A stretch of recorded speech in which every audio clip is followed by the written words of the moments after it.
Hey, and like a grifter, Chris Todd was born to walk alone. All right, I want to go over. Oh, whoa, I almost broke my phone. I'd have to get another person to set me up and be my friend, pretend to be my friend, and help me pay for it. Thank you, people from Hollywood that want to alter the information that I'm going to give to you. Uh, Let me see. I really want to go over that. Chris Todd being exposed for what he does with cold cases. Yeah, you drove Kurt to. That's me. That's not it. Kim Porter is the mother of Here we three of go. his children. Kim Porter is the woman who tracked. Just a sec. Let's find out. And they asked if I'd be interested in helping a celebrity. And there were a couple of people involved with the celebrity, and I call them the two sources, is how I reference them. And the two sources brought to me purportedly, remember, in the beginning, I didn't know if it was real. So it's been a long journey. This has been going on for a few months. And there's diabetes is what it finished. I probably received 59 big. No. Sec. So, flash drive. Just for one of the things you said this comes from a flash drive. So, can you unpack that? Can you say a little bit more about how you got this flash drive? So, who brings you a flash drive? Two people. Two separate, but to be clear, two separate people bring you a flash drive, or do two people come to you with a single flash drive? They gave me pieces of it at first. I wasn't allowed to actually possess the flash drive. What I'm saying is, are these actually two separate sources, or did two people approach you and say, "Hey, we got a flash drive for you"? Two people are working in concert with each other. Okay, so really it's one source. And that doesn't make it right or wrong. I'm just trying to understand. I really don't say it's one source, and it's hard to explain. It's two people. Okay. And these two people come to you with a flash drive. What kind of authentication did they give you that this was real? Why did you feel confident that this was not something they made up? So yeah, and if I could have a little time. Just a second. Let me find the other one that's a little louder so I can sit back there and hear it.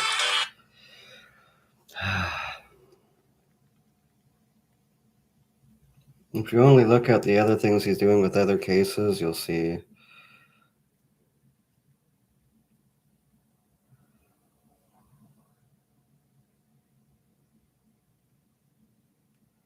I don't know. I just saw you're live on there.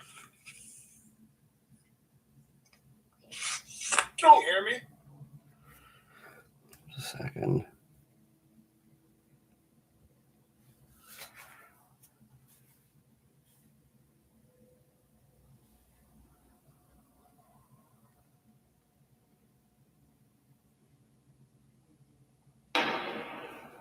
Hi, welcome to the. Here we go.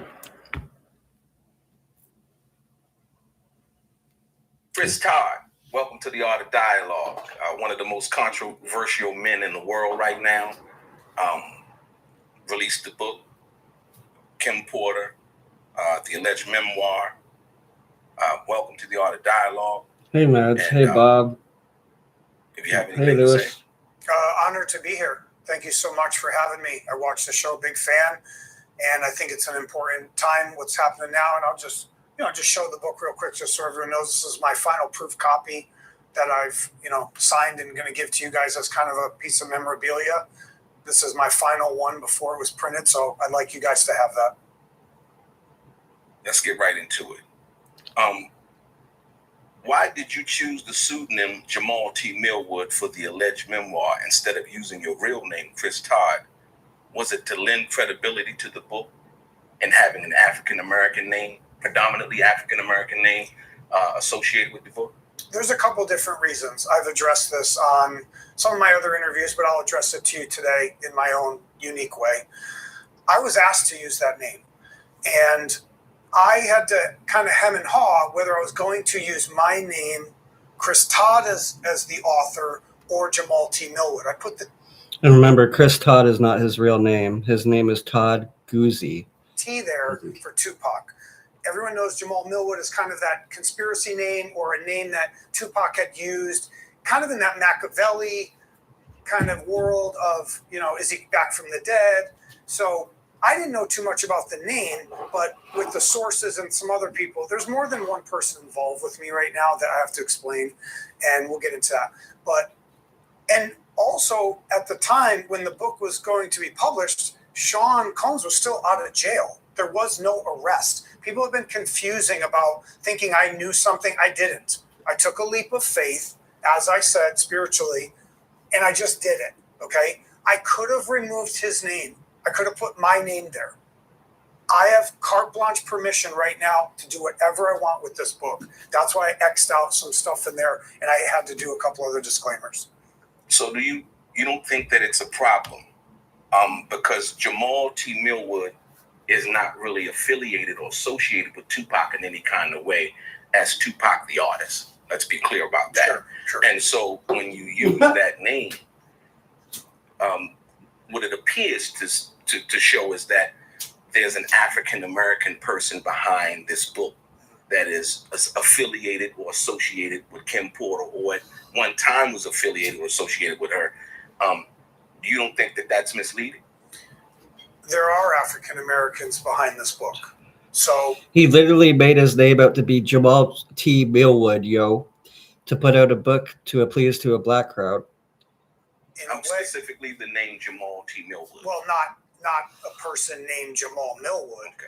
I'm saying Jamal Millwood, as I was taught about it, and I looked into it too. It's not everywhere. If you Google it, you'll see a couple things.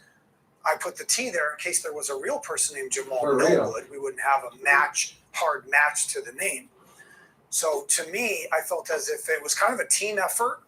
And look, let's be honest, as to my skin color and stuff, to me, I don't see myself as that, like in a traditional way. This is a team effort. It's collaborative.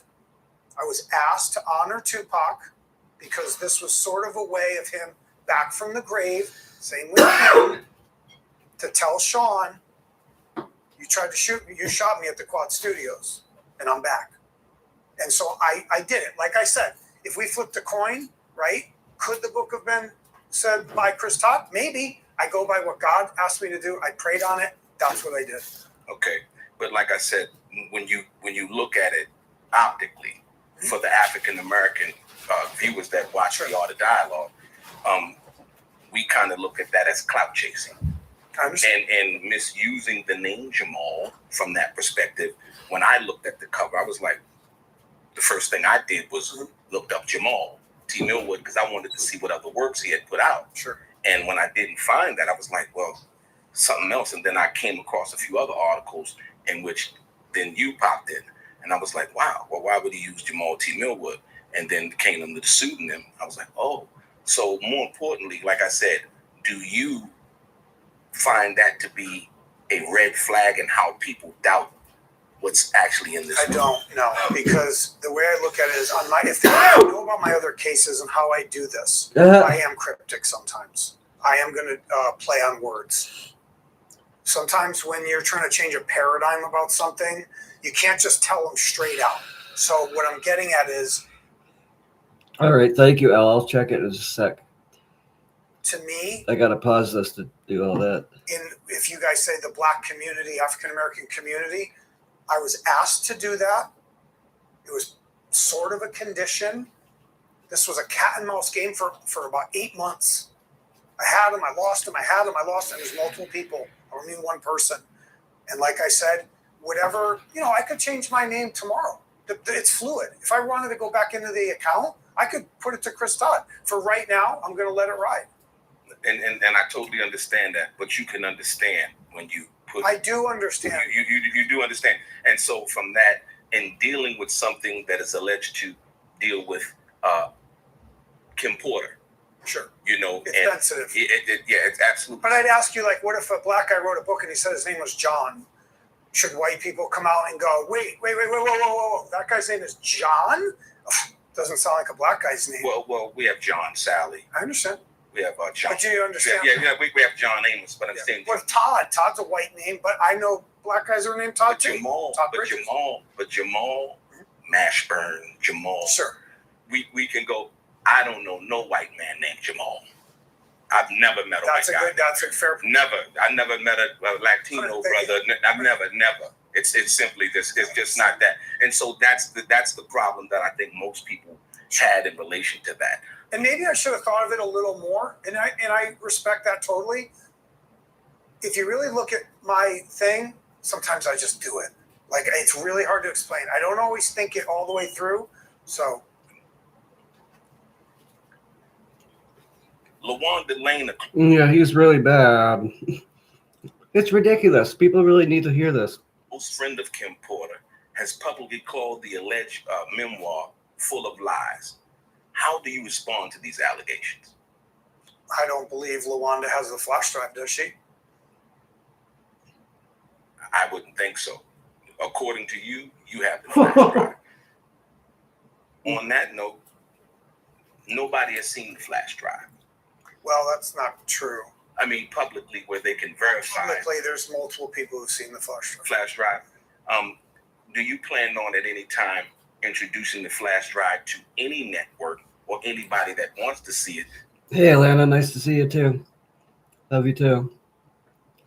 It's so ridiculous how much he lies about different cold cases. So keep that in mind when you think about his involvement with Kurt's case. To view the metadata involved in that flash drive. And more specifically, why he wants to do it under the radar, so to speak. As to time, yes, dates, and stamps. Yeah. And when would you be doing that? Well, there's tapes on the flash drive. Chapter 6. Joe's book, 2 Carat, I'm Sorry. He doesn't want to admit the actual timelines, and there's a reason for this. And you have to respect him for it. And you're not going to figure out what actually happened to Kurt. But at least you have a new guy named Chris Todd that you worship and like, people. Some people, with the Cobain case. Some people like to work with him. And do, share information with him, not knowing what they're actually getting themselves into. But, if those kinds of people are going to be awful people, then they deserve to get wrapped into something like this. Especially, if they're going to keep doing it, they deserve it. They really do.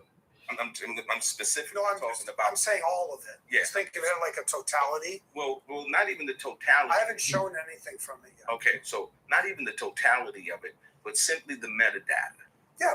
As the time when alleged that this was purportedly written by Kim, dates, times, because I understand the book really doesn't have a structural date. This guy, Chris Todd, he already got thousands of people, hundreds of people, to message Danny, telling Danny to kill himself because Chris went on a big platform saying Danny was Kurt Cobain's killer. And he wasn't. And Danny took that to heart. He stopped taking his heart medication and telling people he was going to die and that he was going to fake his death.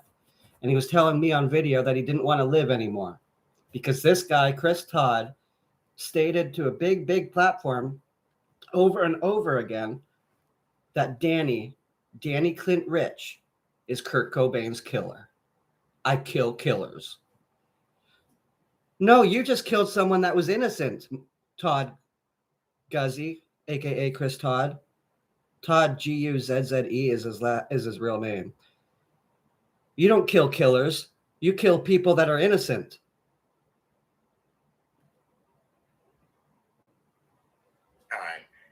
She left a lot of the dates out, so it's hard to know what award ceremony they're at. I had to research a lot of stuff too. Okay. Some of the things I couldn't peg down the date at all. Okay. Because she's not putting in the exact 1996, like she's not saying that. Okay. And it jumps. A lot of it jumps around. Okay. I do believe Kim was writing it over a multi-year period. Okay. So she's putting some stuff here, then she's combining these things later. Or remember, all writers do this too. You think back to the event and you play it out in your head. Mm-hmm. So as I've said, yeah, when the time's right, I will start showing right now there's some other people that actually have access to the flash drive, and they're threatening to leak the sex tapes. Okay, that's right now. I'm trying to deal with that.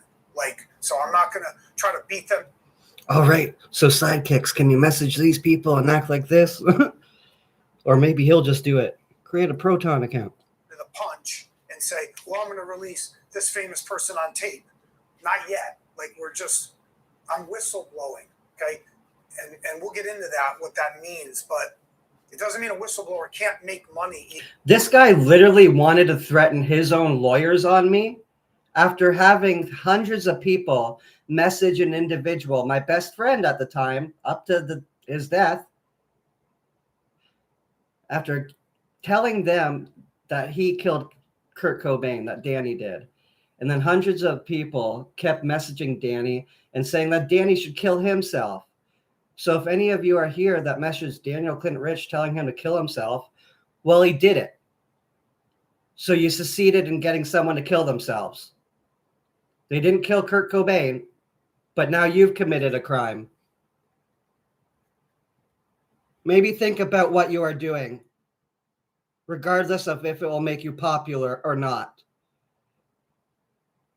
So I don't want to hear anybody come at me from like Hollywood. Hollywood makes billions of dollars trolling the murder and the deaths, the unaliving of people. So I don't want to hear anybody say anything to me from there.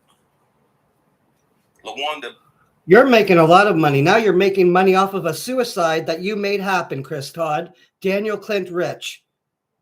January 31st, 2025.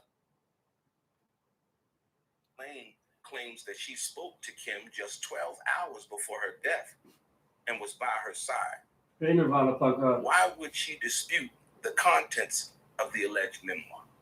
I cannot fully answer what if, I don't know if she's hiding something.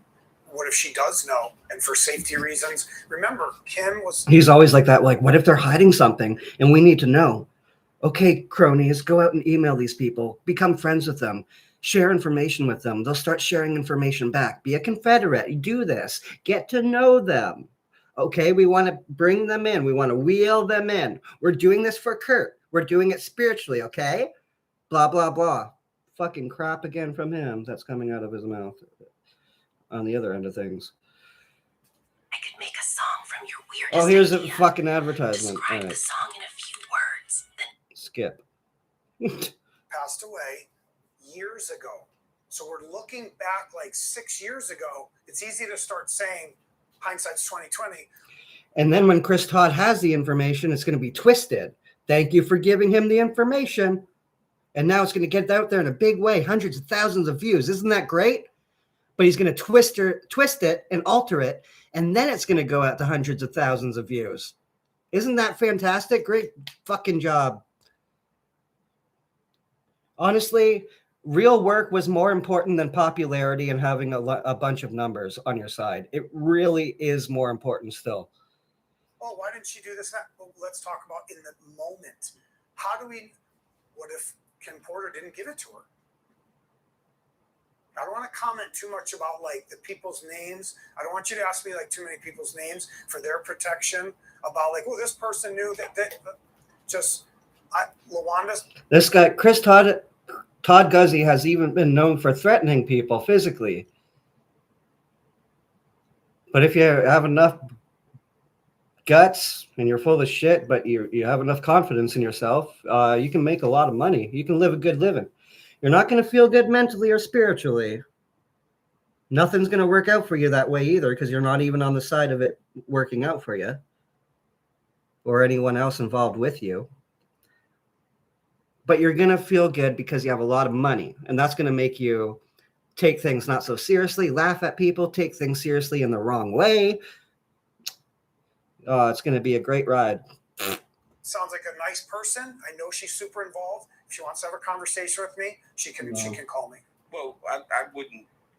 The reason why I said her name is because she spoke publicly. I understand. And so, He's a big moron. Yep. and I think that Ebony Electra. it would be fair. It would be fair to say that someone who was close to Kim Porter would have probably had a conversation as close as she was to Kim Porter, or is alleged to be close to Kim Porter, would have had a conversation to know whether she was working on a tell-all book, any kind of, because what I understand, Kim Porter was working on children's books. And so in any of your talking to the people who allegedly gave you a flash drive, there was no mention about children's books, her children's books. She You're was kind of planning on twisting writing. stuff, aren't No. you? Okay. You're twisting stuff.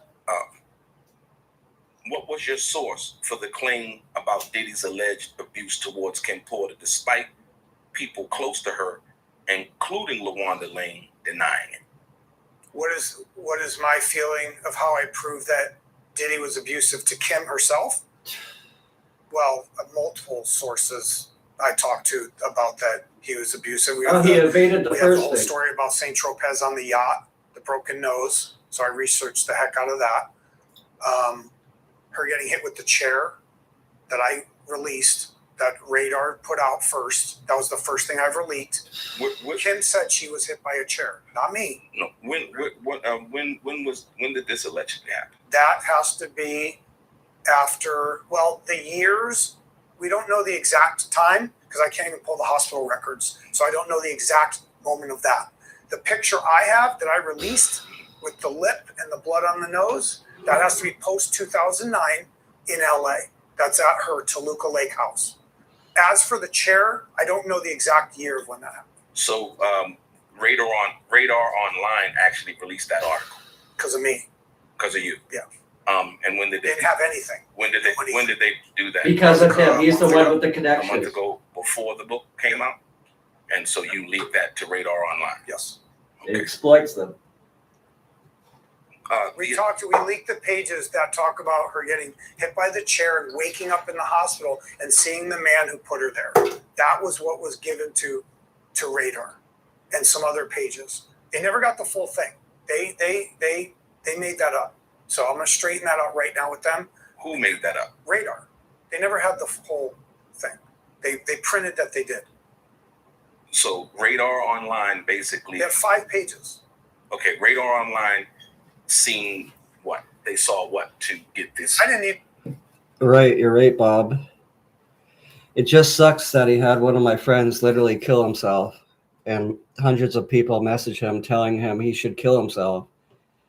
And he's known for saying, "I kill killers."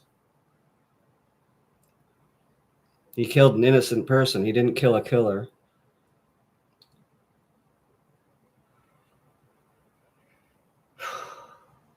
Me too.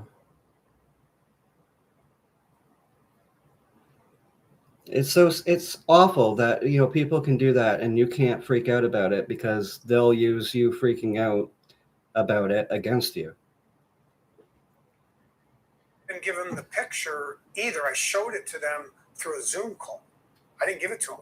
The Daily Mail was given the first Kim Porter abuse photo was given to the Daily Mail in a one-time use. That's the photo you see with the blood, the lip. She's crying. She's looking in the mirror. Her friend's taking a photo of her. No one ever saw that. That photo doesn't exist because it's on the flash drive. So that's what they're not really. And I already tried to release some other photos of famous rappers with Diddy, and they won't print them. That's on the media. So I've already released them. There's 8 of them with Andre Harrell, with Snoop, with Neo, in strange little. Not people could they tell a story about what's going on. They won't release them. Those are from her flash drive. She's the owner of the pictures. So I don't want anybody to say like, "Oh, do you have the rights package from who? Diddy?" Well, let's delve into that. The pictures you're saying allegedly from the flash drive. When someone takes a picture of you, Chris Todd takes credit for things, just like he did with Eric Blanc, and he will with me, and he has actually. Somebody else could have put that video of Diddy's girlfriend being abused on the news, and Chris Todd will have spoken to them or something, and then claims that he's the one that did it. But then he can excuse himself. Well, I'm doing that to protect their identity. He's just making up lies, though. the person that takes the picture is the owner. Correct. Right? So she wouldn't be Well, I could say it. How do I know Kim didn't? I could say it. Okay, guys, I have confirmation on more about what Mark Lanigan did early that morning to Kurt Cobain. And I'm going to tell you, but I can't tell you who told me this because I want to protect their identity.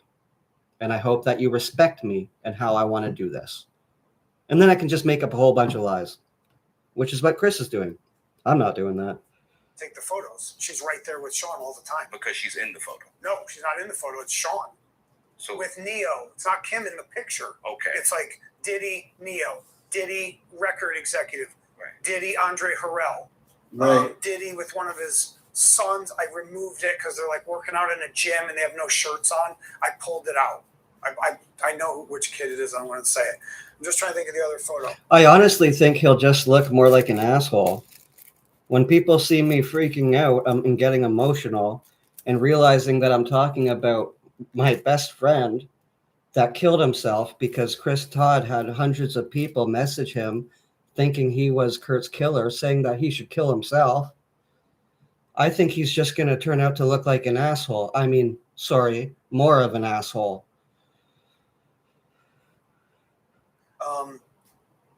So it's not Kim in them. It's like as if she's taking the photos. It's Sean with these people. But you factually do not. Yeah, and I have the whole Sarah Silverman freaking out thing. That's me over literally being told in my apartment in 2020 from my workers, my housing workers that were threatened by people I was working for that were a part of Alex Jones' InfoWars. They threatened my workers and they came back to me in my apartment in 2020 and said this to me exactly.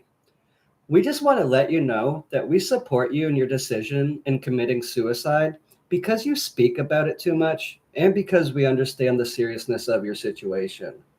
We also want you to know that it's nothing personal. People need to make money. Our boss Pio wanted us to tell you that. I remember it word for word. And I freaked out. I tried to get my story to a celebrity that I admired since I was 14 in 2007 when the Sarah Silverman program came on the Comedy Network when I lived in Cobourg, Ontario. And I thought she would care because she cares about these social things and political things. But I have found out over time she's part of the whole Epstein crowd and doesn't give a shit and thinks it's all funny, if anything. But then if you get threatened, then it's all serious. Anyone else can get brutally murdered. Child sex trafficking can happen. Your friends can be a part of it. You can be a part of it. That's all funny and good. But when they get threatened, it's not funny and good. Jimmy Kimmel, her ex-husband, saying that we're not allowed to laugh about the Charlie Kirk assassination on live TV. If you're like that, why do you send me to jail for a death threat? Which was ultimately dropped because the judge seen that I was having a mental breakdown and thought it was ridiculous that Sarah even tried to charge me with that. If anything, I remember the judge said it should only have been harassment. But Chris Todd has that too on his case. He's harassed families of cold cases. So he's kind of like in that same boat. And my death threat thing was dropped. He doesn't look any better than me.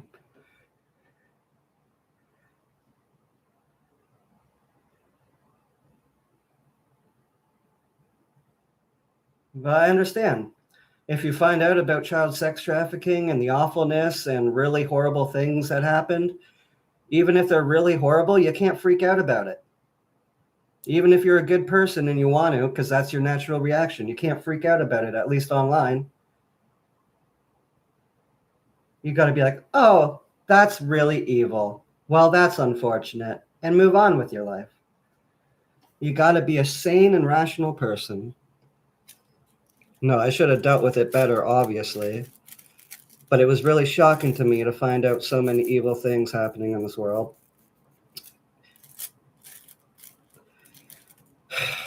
And how they happen, how some of them happen. Like online setups with misinformation and disinformation. And then I find out that Sarah's friends with Seth Green, who is one of the people that Tom is helping manage, the guy that was having me put out misinformation and disinformation in 2019 to 2020. I'm pretty stupid at times. I don't really look into who I'm asking for help. And that I have repeated a lot, and I don't want to repeat again. We'll continue this. I know who's taking the photo, correct? Well, I've been told, And I thought with Sarah's platform, she would get the email evidence I have against these people with InfoWars a lot of attention. That exposes Isaac Cappy's cover up. Seth Green was Isaac's best friend. You'd think she would care, but once you find out all the trafficking things, you realize, no, she don't. We could have put an end to misinformation, disinformation a long time ago. Even Thomas Schoenberger is one of the people that Robert David Steele of Trump, when he was asked about him, he just got up and walked off the camera, concerned about the question at first, though, asking the people why they would ask him about that individual. We had a big chance here at stopping misinformation and disinformation, having people understand what was happening and not be confused with all the misinformation out there and how it's being conducted online through nefarious individuals and then being put out there through people that are being exploited on their YouTube channels.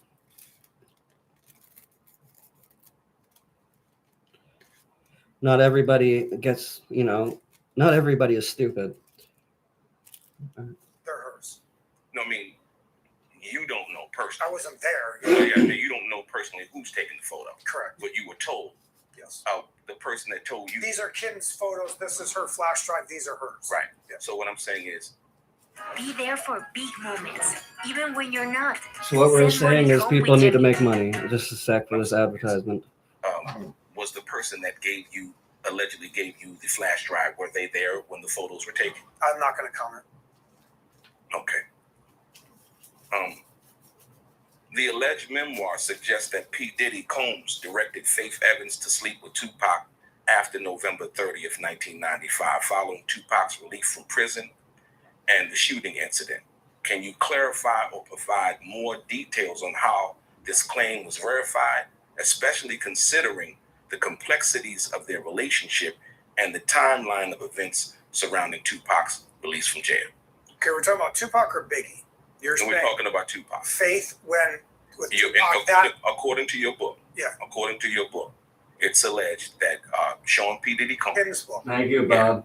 Kim's book, the alleged memoir, Mhm. according to it, in there it says in a conversation that happened between It still Kim. is. P. Yeah. Diddy and Faith that P. Diddy said to Faith, and Kim overheard it, that's the reason why I sent you to be with Tupac Shakur. I'd have to see that. I can't think of that exact page right now. I know more about the Biggie situation. Remember, there's 59 pages. I don't see it in front of me. I memorize every line. So I know the story about Faith with Tupac, and that kind of goes to the hit 'em up, right? So I can't say if Kim's using Liberty as a storyteller where she's talking about that, like she's trying to blame them for something. No, I don't know. Let me clarify for you. There's a conversation that's taking place in your book, and Faith comes. I really like exposing people like this that have people put out misinformation and disinformation, people that don't even understand they're doing that. They take advantage of them and they give them money and they give them connections. And then you want to keep doing it. But I'm sick of people like this. They weren't with just the Kurt Cobain case. They were with the Isaac Cappy case. I didn't realize they were here too, but it's the same kind of people doing the same kind of crap, same kind of energy. And they're really annoying. And they're really frustrating to deal with, but they're really clown-like and stupid. It's kind of like a bad, sappy, soapy comedy show. So I guess we shouldn't take it that seriously, but they're talking about serious subjects, cold cases and murders. They don't really care about who they affect or what they're doing, as long as it benefits them. Over to the office. Kim and Sean are in the office, and they begin to talk. And there's soft tone. There's mentions of a lot of stuff, and this is where it goes into calling Biggie the FF word. Yep. Okay, it goes into that, and it's calling him the FF word. I won't repeat Talking that. trash about Biggie. Right, you're talking trash about Biggie, and it says that P. Diddy is saying to Faith, Yeah. "That's why I sent you to F with Tupac."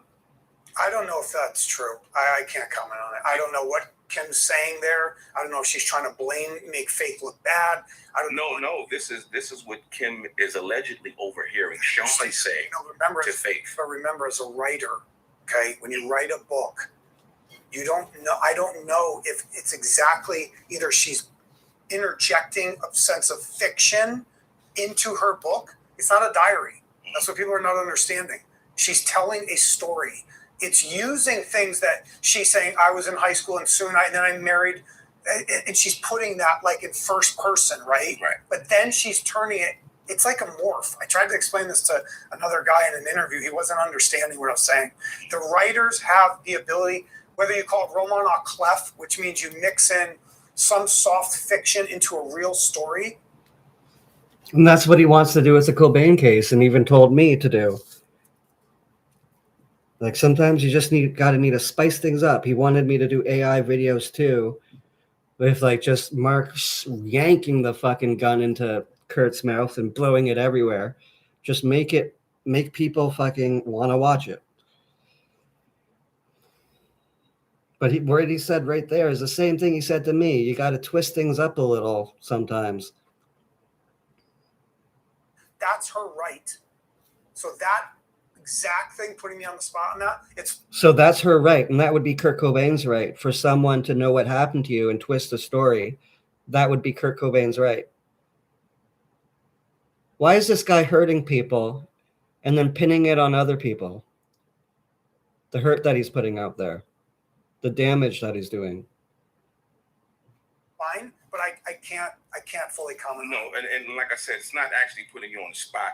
Like I said, once again, this is a. I can't speak for Kim. Yeah, I don't know what- absolutely. So, like I said, but I can, but and reading, and like I said, from what I'm trying to get at, basically, is the fact that this is in the book, and If you didn't know what we were watching, it would sound like an episode of The Goldbergs. it is alleged that P. Diddy allegedly sent Faith at Tupac in order to be with him, and so this is what Kim is allegedly overhearing at this particular meeting. is it possible that that's true? Maybe. It's So possible. you don't know if that's true. I don't. From my understanding of the story of Tupac with Faith, was that what I was told by other people too. They got together, sort of as a revenge thing. That Tupac said he wanted to get with her to kind of get at Biggie. So is it a little bit coming from his camp? And did Sean Combs say egg her on to do it? Maybe. I don't know. I Okay, can't so fully- basically you don't know. So that I'm saying I don't. You know, it's kind of funny. It's ironic. Sorry, the Biggie scene and everything. When Sarah had me charged and arrested and sent to jail in 2023, I had a dream, and I was on the pod, and I was around a table with Kurt Cobain and Biggie, the rapper, and I don't even like rap. So I don't know why he was there, but that happened. Anyway, fully know if that might sound crazy, but it wasn't bullshit. But here is some bullshit. there's some liberty with what she's saying, and she's trying to blend Tupac's version and Sean's version together. Tupac's version of what? I want to move on Okay. Yeah. Thank you.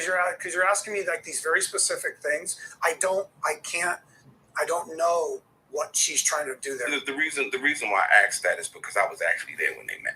Okay, I was with Tupac met. Faith. And I looked it up after because I there was something else P. Diddy I was looking at. I think it was around 94 he died too, right? Because I was wondering why I would have that dream of literally Biggie, who I don't look into. I don't know. I've seen on TV once in a while. But that was in jail before all the I think that was before the P. Diddy stuff, or just right at the same time. Yep. Okay, cool. Right. And so what I'm trying to clarify is, Then you might know more than well, not that I know more than you. I'm just trying to get to the truth and the facts and the heart of the matter Sure, in relation to the book sure. and what's being said in the book. And so that you can't clarify that to me, Correct. I totally understand that, and you wish to move on. Sure. Okay. LaWanda Lane also stated that Kim Porter couldn't even work a computer. How does this align with the portrayal of Kim Porter's involvement in creating digital records of Diddy's alleged activities? I don't know why anybody would say they don't know how to use a computer. So she's trying to say Kim's computer illiterate. I don't believe that. I don't think that she's trying to say as a friend, as a close friend, somebody. No, she's saying that to try to undermine what we're doing. Yeah. It's kind of insulting. But If I said you didn't know how to use a computer, how would that look in the modern age? if you knew me, Yeah. and I know a lot of people who can't use cell phones. We're saying Kim correctly. didn't know how to use a cell phone, send a text, Yeah, no. she didn't know how to type. I'm not. Like I said, I don't want to. The book talks about an iCloud, so she obviously knows how to use a cloud. Right, the book. Right, and so, like I said, I don't want to. I understand. I'm just saying from what's alleged in the book, and her understanding who Kim was and being a close friend, her observation of who her friend was. She's basically saying that Kim really didn't know how to use a computer like that, I call false. and you call false. Okay. Al B. Shore, Kim Porter's ex-husband, has threatened legal action, calling the book fake. How do you address his challenge to the authenticity of the alleged memoir? Al doesn't have the flash drive, so how would he know? How does he know what Kim wrote? And Al wasn't fully in Kim's life, so I'm not going to bring up some personal stuff about Al B. Shore and his son and Diddy adopting him. I'm not gonna do that. But if he wants to have a conversation, have a conversation. He wants to sue Jeff Bezos. Good luck. But he recently filed a cease and desist order. Correct. You are aware of that. Yeah, they leaked it to the media before they gave it to me. So why don't we talk about that first? Okay, so Yeah. so basically, you're saying that Al B. Mhm. Shore leaked. Give it to the New York Post before I received it. What's up? Have you received it yet? Yes, I did receive it. You did receive it, and the But reason. why would you send it to the? You hear that? Hear that? That's from Jamal T. Millwood. What's up? First, why don't we talk about that first? Okay, so Yeah. so basically, you're saying that Al B. Mhm. Shore leaked. Given to the New York Post before I received it. What's up? Have you received it yet? Yes, I did receive it. You did receive it, and the But reason. why would you send it to the media before you show it to me? Because you want media, because you want press. So I know what he's doing. Wants to lock horns. Be careful. Look me up. Look at my other lawsuit. $40 million in Miami. Go look at what I'm doing over there. The reason why I believe that, from what I understand and what I've read, is the fact that Mhm. he's depicted in the book, Very briefly. allegedly by Kim, and in the book it states that he's involved in certain nefarious activities. I would call them. That she's eyewitnessing. That she's allegedly eyewitnessing, because we haven't seen Sure. anything Correct. involved in that. And that's why I was asking about the metadata earlier. So I think that's the reason why he responded like he I'm did. going to make a comment about that too, but you ask your question. Yeah, like he did. No, go ahead. Feel free. He's X'd out in the book. It doesn't even say it. So he's gonna try to file a lawsuit against one of the biggest companies in the world, and their lawyers are gonna open the book and go, I don't know what's going on. Let me read. They're gonna see a bunch of X's. It doesn't even say it. Now, if defamation by implication, when you imply something, yeah, they might have a peg leg to stand on with that, but still, again, It is. he's in like half a page. Okay, I didn't say it. She said it. Really Okay. is. Now, I almost didn't want to put it in there, I will admit. And I'm considering removing that chapter. I am. The question that most people, what you just said, the question that most people would have if this was done in the interest and the respect of Kim, and she wanted this out allegedly, then why would you remove it?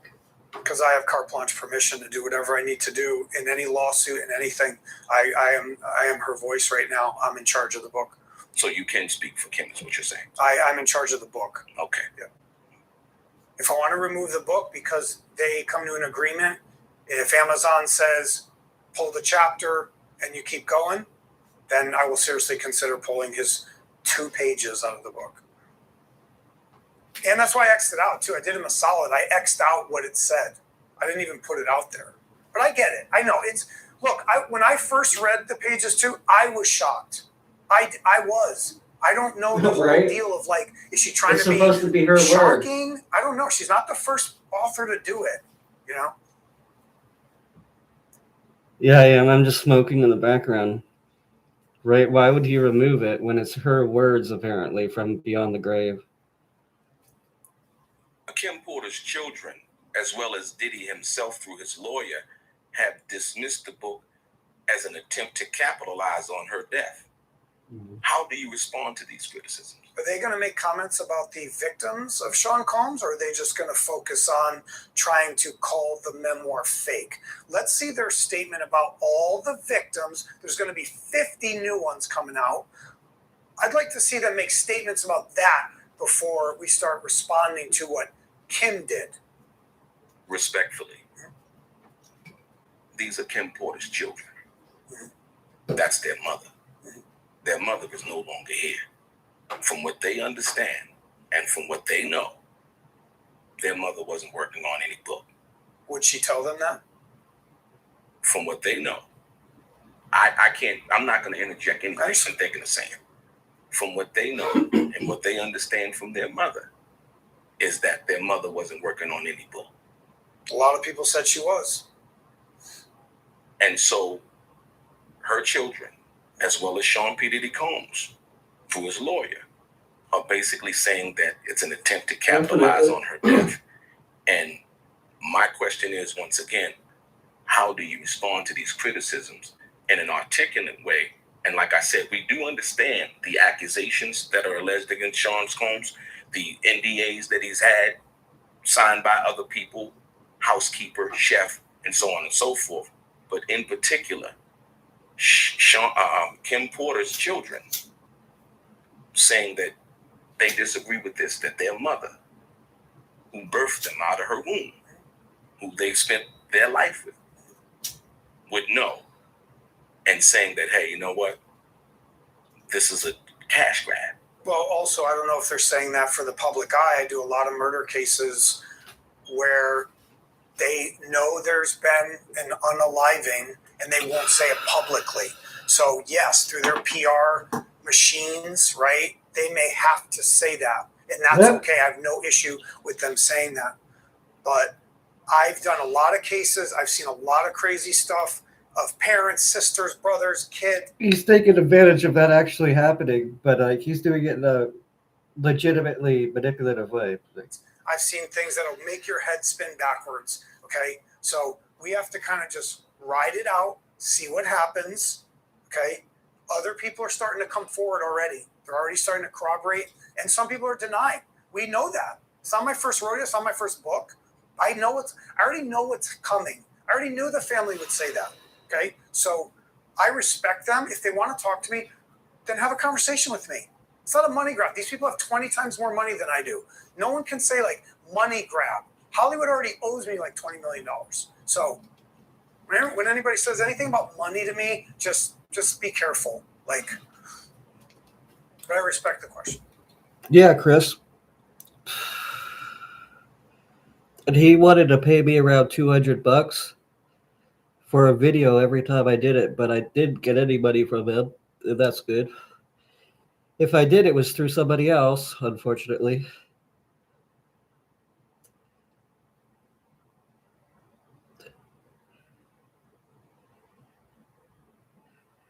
I'm just responding to Joe. I caught, he's like, nice, it's so light, it might not even die. I found a mouse. A mouse got trapped in a mouse trap in my apartment today. And it was still alive, hanging by its tail, and I threw it off my balcony, which was like 200 feet, and I felt bad after. All right. Back to Chris Dodd doing bad. The alleged memoir claims that Diddy threw a chair at Kim, but LaWanda Lane said that Kim would have killed him if that happened. What's your response to those who call these claims absurd? Prior to the release of the alleged memoir, had you heard anyone else make the same or similar claims on social media regarding the chair incident? Well, if Kim had abuse issues before, Oh gosh, imagine if we did this with a cold case. I know whose brother would be pissed off. Oh gosh. Like Kristen Paff's brother, Jason. I hate to say this, but it's like in an example. So like if you just write a fake book and say, so we found your sister's diary and it's on a flash drive and we got to be really private with it though. Why wouldn't you just give that stuff to the family? If you actually had that, you'd give it to the family. No wonder they're suing them. All right. did she kill Sean Combs after that? Did she kill him after he punched her in the face on the yacht? I'm confused. My answer is no. She didn't kill Sean Combs. That was stupid.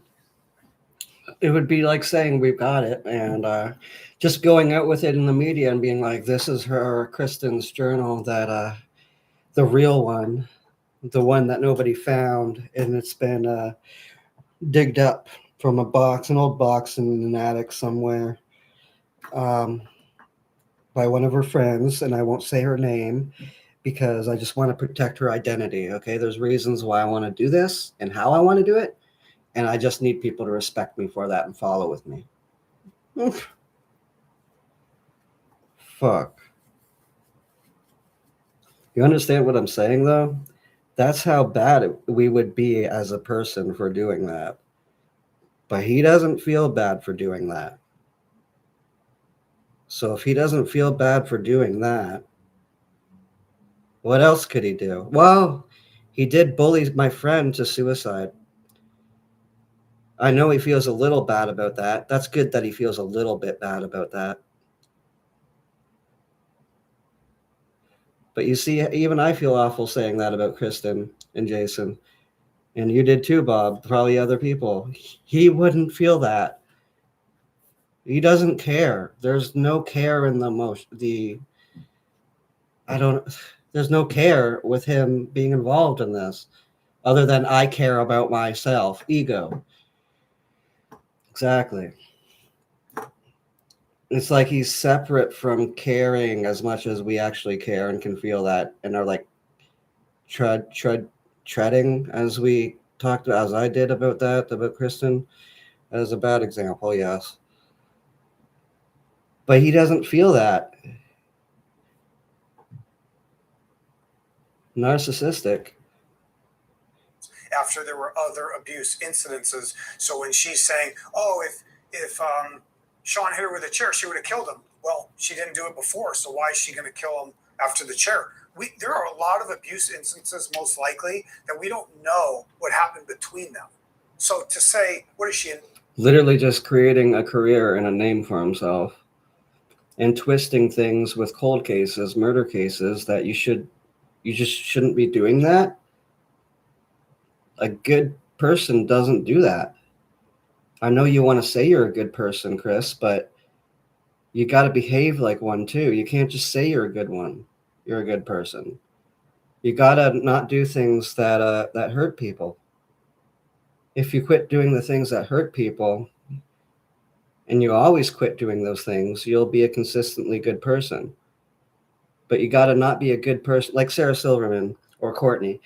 You can't be a good person here and there, kind, sweet, and loving and caring, and then in another instant, just mean, nasty, awful, and perverse and rotten, and then back to kind, sweet, and loving and caring again, and then back to perverse, rotten, and awful and evil again, just to go back to kind, sweet, and caring again.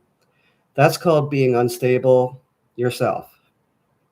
You talk about me being unstable. Well, doing really good things and then being really horrible at the same time, and then being really good again, and then being really horrible again is not being a stable person yourself. Thank you, Bob. Navy SEAL? Like she's supposed to off them?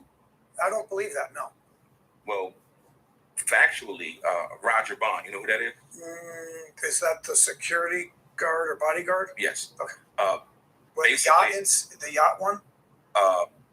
He was did his security Okay. At the yacht? for a number of years. Okay. All right. He I'm trying to think of the name. Yeah, basically, he said that that Kim would fight back. Kim did fight back. She did. And also the cut on Diddy's wrist, she fought back, as well as Gene Deal, because Gene at that particular time was the bodyguard during that incident. And so it sounds plausible to me that, once again, Luanda Lane basically saying that Kim would have killed him shows that she was not a push around from what we know and what we've gathered. So it sounds consistent with somebody who was close to her, who know that she was a fighter, and she would have fought back, and she did fight back, from what we understand from two different people, and Mr. Bond and Miss Lane. So, like I said, did you hear this from any other place other than the alleged hard drive that you had before the book was released? The chair incident? Yes. No. And you only heard this from the alleged hard drive. Now remember, in the book also, Kim talks about kicking him down the stairs. So that's the part, if you look in the book, she kicks him in the knee and he goes down the stairs and she says an ambulance comes. Now there was talk that he had some surgery on his ankle. I don't know if that exactly coincides, but that's also in the book. So there's the fighting back that you're talking about.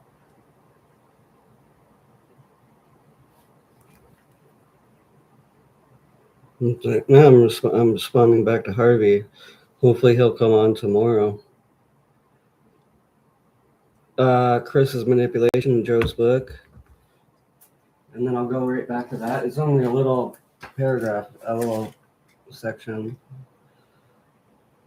Let's see. Chapter 6 right here.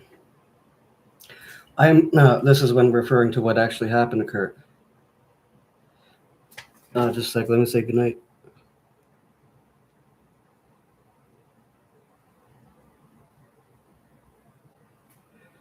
Right here. To Kurt, I'm sorry. I am going to refer to the days, not the dates. It will be easy for you to line up the dates on your own. And I have some reasons as to why I don't want to say the literal dates. Second. Please respect the way that I want to do this.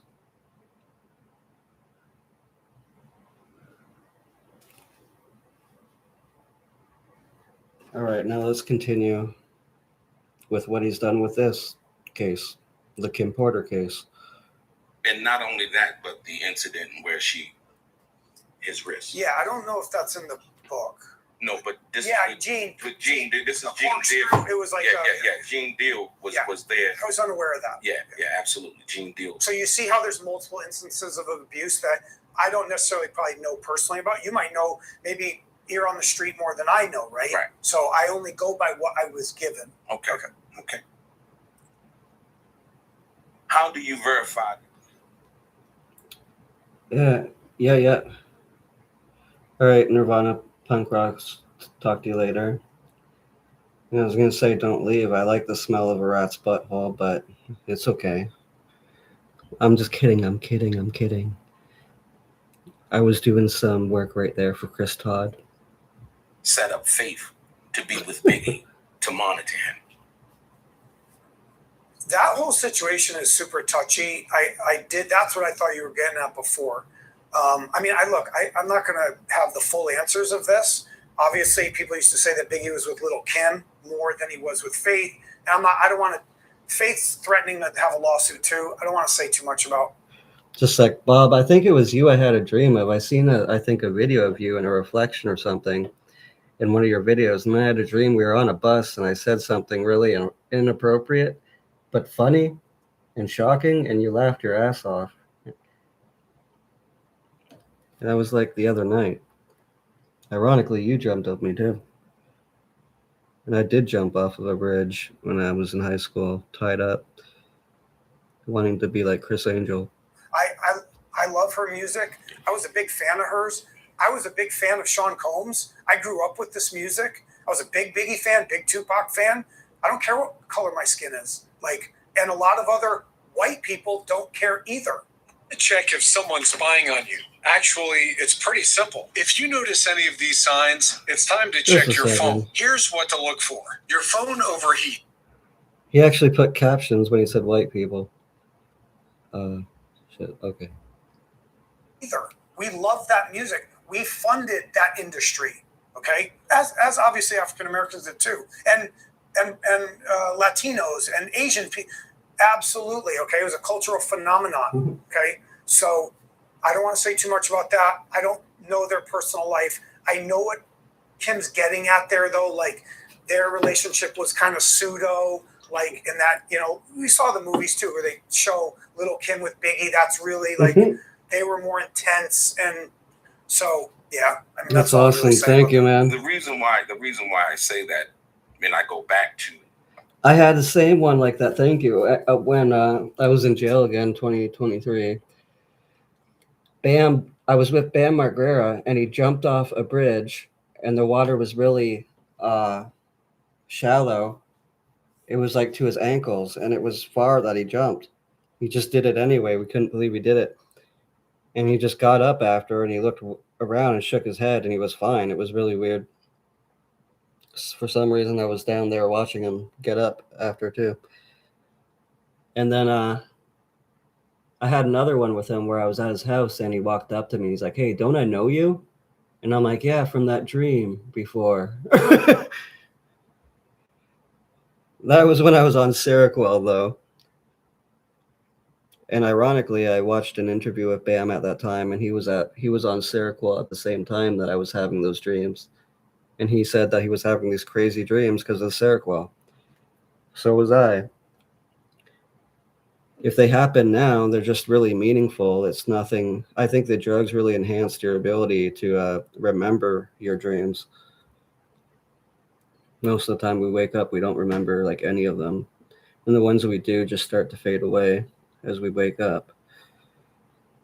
The situation in dealing with Tupac and the Biggie and the Faith and that whole situation, and it was said also by Faith Evans that at that particular time when she came out to LA, when I witnessed her and Tupac meeting each other, that the reason that she had came to LA was based on the fact that Diddy wanted her to do a promotional tour. Okay. And she didn't agree to it because she wasn't getting paid to do the tour. So oh, wow. Yeah, where I did the jump in 2009, that was in the town I lived in. It was a country town, and there was a lot of trees everywhere. She came to LA to actually write for other artists because she could make money on the side. And so that's the reason why I asked that. But more importantly, I'm sorry to pause this, but that's crazy. I should show you a photo of the actual bridge and see if it's like the one that you've seen in your dream. That would be crazy. Remind me to do that. It's well documented. And this goes into the research because you're a journalist, and this goes into the investigative journalist. This goes into the research of what was alleged by Kim versus what was well-known facts in regards to Biggie and Faith's relationship. And so that's the reason why I asked that question. Sure. What information did you have in regards to, or research did you do in regards to Diddy basically setting Faith up? Diddy setting Faith up with Biggie in order to monitor him, because that was the accusation that was made allegedly by Kim. And I think that the reason why I say that, I think that Kim would probably know that based on the fact that they were in a relationship. From that perspective, I think she would know all of these things. And so for her to state that in a book or any kind of writing, it just didn't come across. And that's the reason why I'm asking the question. I want to say a comment about that too. Okay. When we talk about relationships between any people at all, there are things hidden from that person and there are things told for a reason that aren't always true. So, and people are brilliant like this, okay? So whether Faith might give you a different answer, Biggie might say a different answer, Sean, Kim, like the four of them might, well, I loved them. Thank you. No, I told you to watch them. I heard what I think, you know what I mean? So it's like, we got to be careful about saying like this is exactly. I always tell people that too. It's not so black and white.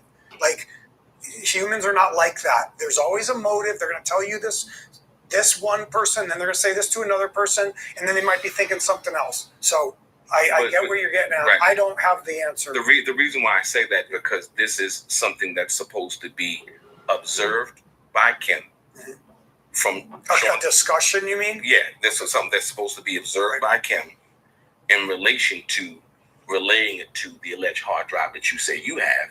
And so when I'm asking that, that's the reason why I'm saying that, to how do you verify the claims in the alleged memoir in regards to the accusations that Diddy set Faith up with Kim, because she was the cash cow at that time. I would say it could be partially true.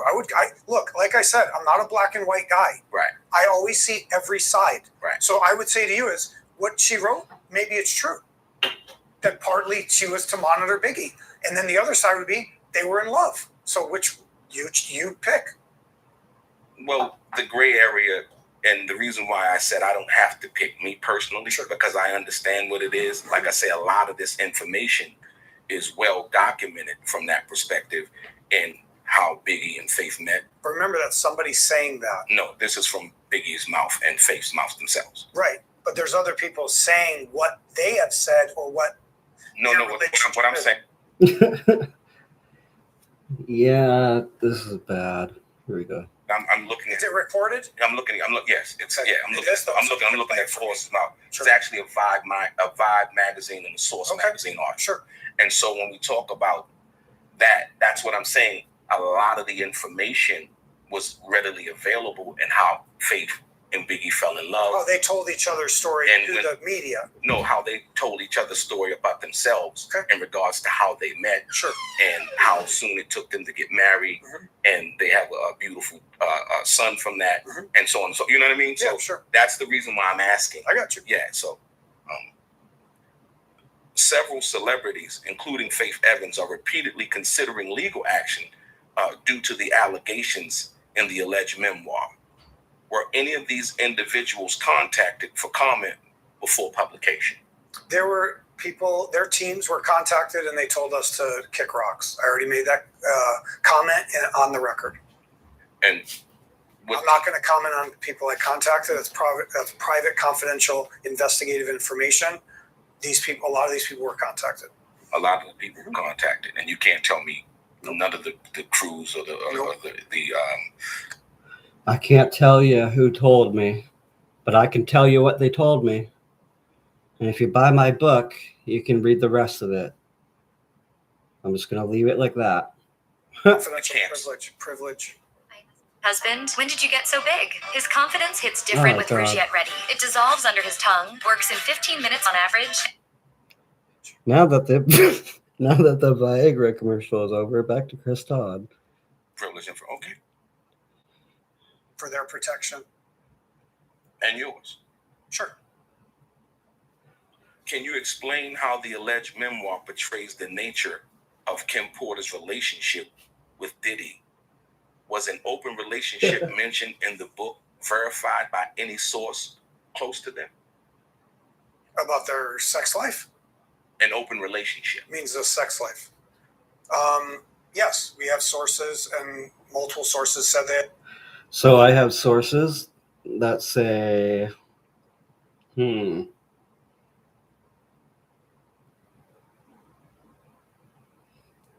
could twist the Cobain case. This is something so silly, just really pointing it out. I have sources that Mark Lanigan actually arrived that night in a clown car. It was dressed like a giant clown shoe. It was red. I have sources that say that they saw this, and I do not want to state their names. I can't. I want to, but I'm not allowed to. And I also want to hide their identities so that they're not in any danger. But you can just take my word for it. Yeah. An open relationship, yes. She says it too, so I'm going by what she's saying. She's saying they do. And That they have threesomes with multiple celebrities. They're listed in the book. So, yes. Am I going to... Oh, yeah. The Unsolved Mysteries tips are in Notebook number 1, I think, or Notebook number 2. You can find them on Scribd or whokilledkurt.org. I hate to say that. On the PDF study section or whatever, or deep dive page tab. And download Notebook number 1 or 2, but I'm pretty sure it's Notebook number 1 that has all of the Unsolved Mysteries tips. And there are hundreds of them. I had to go through all of them to find out the ones that actually mattered. The ones that matter are by Renee and Tammy Hill, Mark's ex-girlfriend, and Renee, one of the live-in nannies, who says that Courtney was actually there. And that the next day, on the 4th or whatever, she had flown back to Seattle. That's in the Unsolved Mysteries tips, but Chris Todd doesn't want me to focus on that. He said Renee Navarrete is lying about that. What do you guys think about that? Should I believe Chris Todd in saying not to focus on the Unsolved Mysteries tip from Renee Navarrete, where he's stating that Courtney was there the night Kurt died and that she came in all drunk?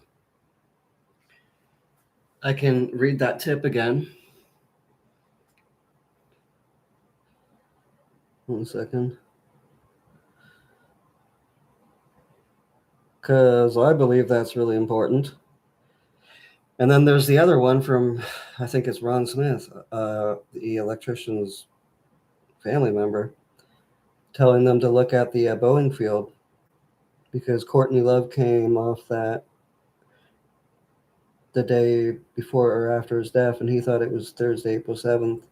But she came that day too.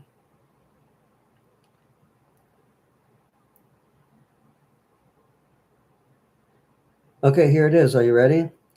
So Chris Todd told me that Renee is lying about this.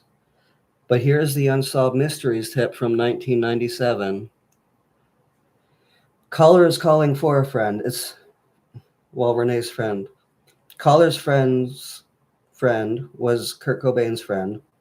And he told her friend that the night before Kurt had died, Courtney Love came walking into the house drunk. Now, this is one of the male nannies saying this. Caller states Courtney went into Kurt's room and they had a fight. This woke up the friend who went to a hotel because of the fight. The next day, the friend called and Courtney was not at the house and there was no answer at the door. Caller states that the nanny, Callie, was at the house, but no one answered the door, and the friend of Kurt Cobain's was very worried. Caller states that the daughter also was not at home and the mother had gone back to LA. Caller used to be a friend of Courtney Love, and she said that the bottom writing on the letter looked more like Courtney's writing than Kurt's. Chris Todd wants me to believe that all of that tip is a lie from 1997 Unsolved Mysteries and to not focus on it. Do you think we should focus on that tip? Or do you think we should throw it out because Chris Todd said we should? So,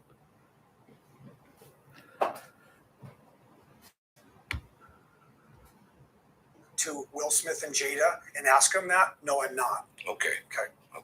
So Am I going to ask Jamie Foxx that? could you pull that up for me? Thank you, I want to show Bob. you something. Sure.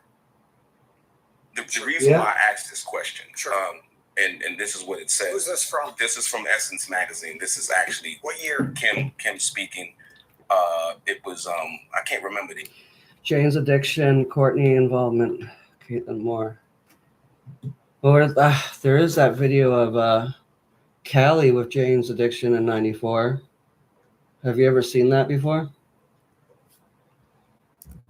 I can put that on really quickly in the meanwhile to have a break from him. Let me see. Callie DeWitt, 1994.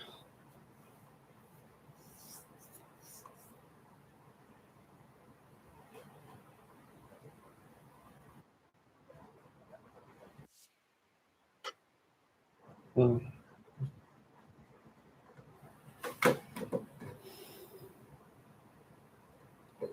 just a sec.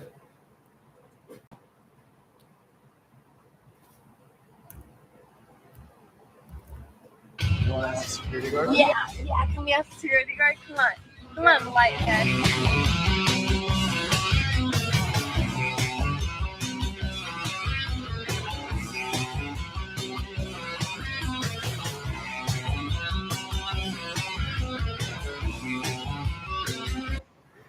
In July 94, 3 months after Kurt Cobain was killed, hanging out with Callie, Kurt's friend and nanny, and Casey Nicoli, Jane's addiction.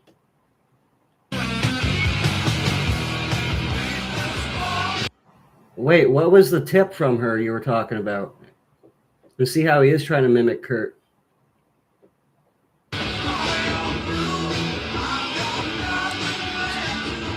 Where'd Casey go? Casey's in the bathroom. There's lighting. That's one of my brothers. Hear the Nirvana song in the background? Is that an unreleased one? Or is that one we have? I think it's Says lighting. Really? Perfect. That's a regret.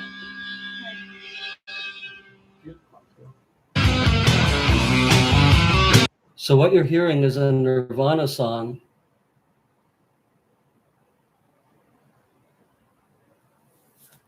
Who is the Cobain mystic?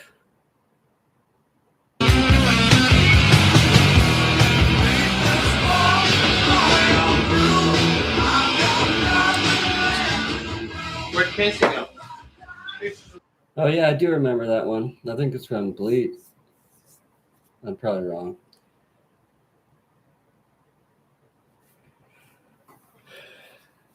All right, just a sec. Do you remember what the tip was?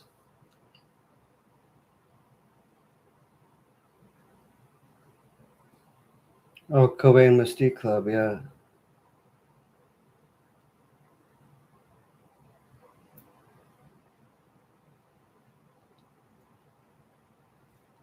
Oh, yeah. Let's go for that one. Let's watch it. Just a sec.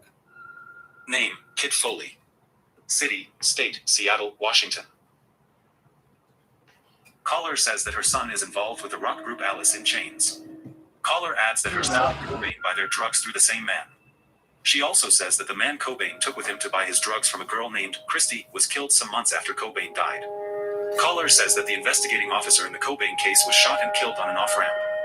Caller adds that the areas the drugs were sold were the Lower Queen and then Capitol Hill areas. Caller says this drug dealer named Christy may be located in one of these two areas and may shed some light on this crime. Caller's son... Let me slow this down so we can really take this in.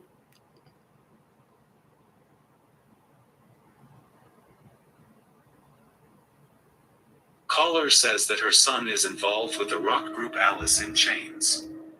Caller adds that her son and Cobain buy their drugs through the same man. She also says that the man Cobain took with him to buy his drugs from a girl named Christy was killed some months after Cobain died.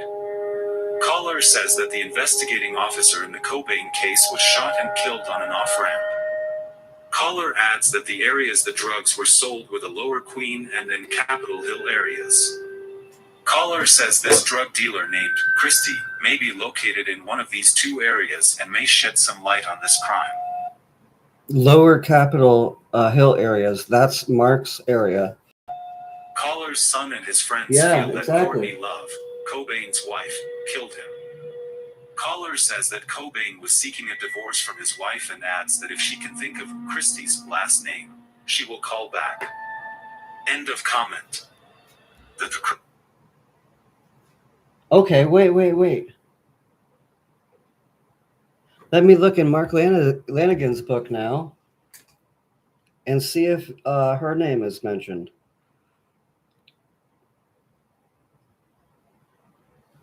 That would be another connection to Mark. I'm getting the book up.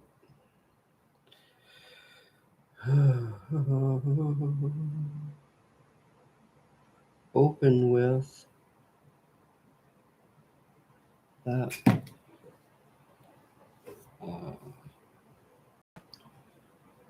Let me see. I'm going to put it on one of my videos unlisted as I do this. Shit. Can somebody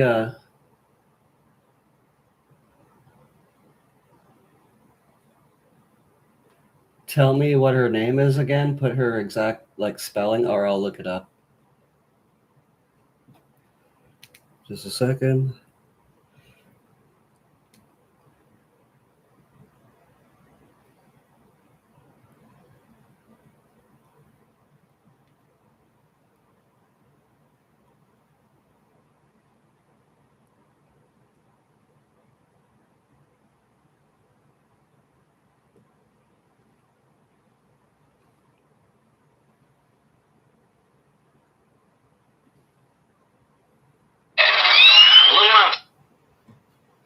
Sorry about that. Just a sec.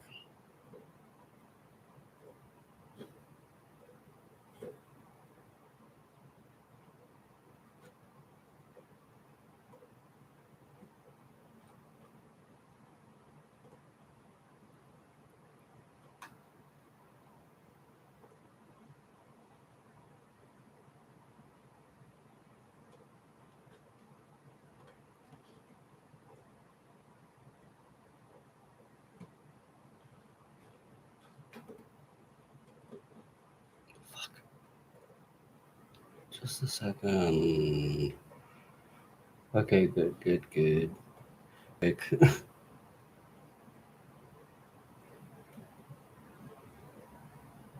Oh, fuck. That if she can think of Christy's last name, she will call back. So it was Casey, and Casey from Jane's Addiction we were just talking about. Now I don't even remember her. Casey, I'm looking her up. Casey Jane Addiction. I don't know. Oh, Casey Nicole. Mm-hmm. It does.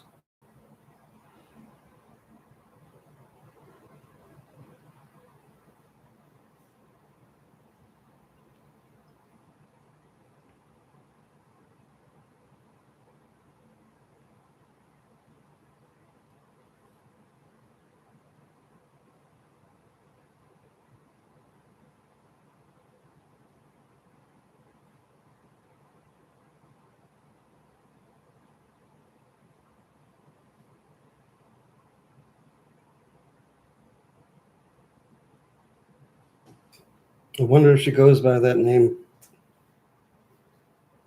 Chrissy, just a sec.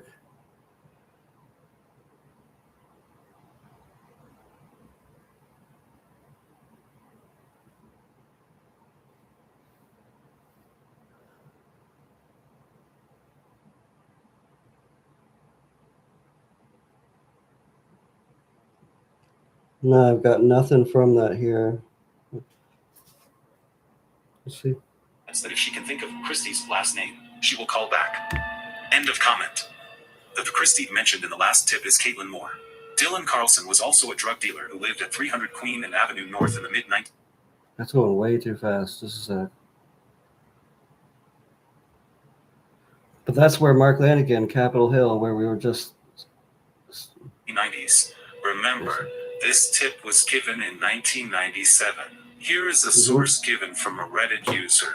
I believe I know who it is, and he is extremely credible.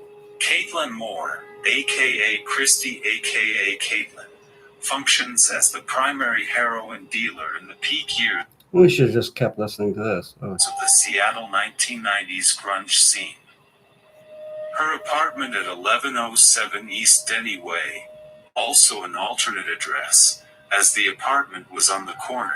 The true address was 1832 11th Avenue, Unit D1, Seattle, Washington 98122, was a heroin salon and a social intersection.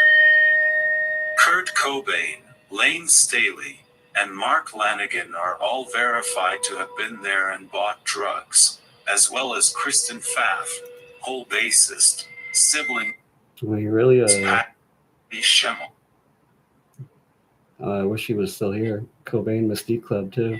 whole drummer, and Larry Schemmel and Dylan Carlson, Jen Adamson, Bonnie Dillard, Joe Burns, and many others, who visit this hub to obtain heroin in the months that led up to Cobain's death.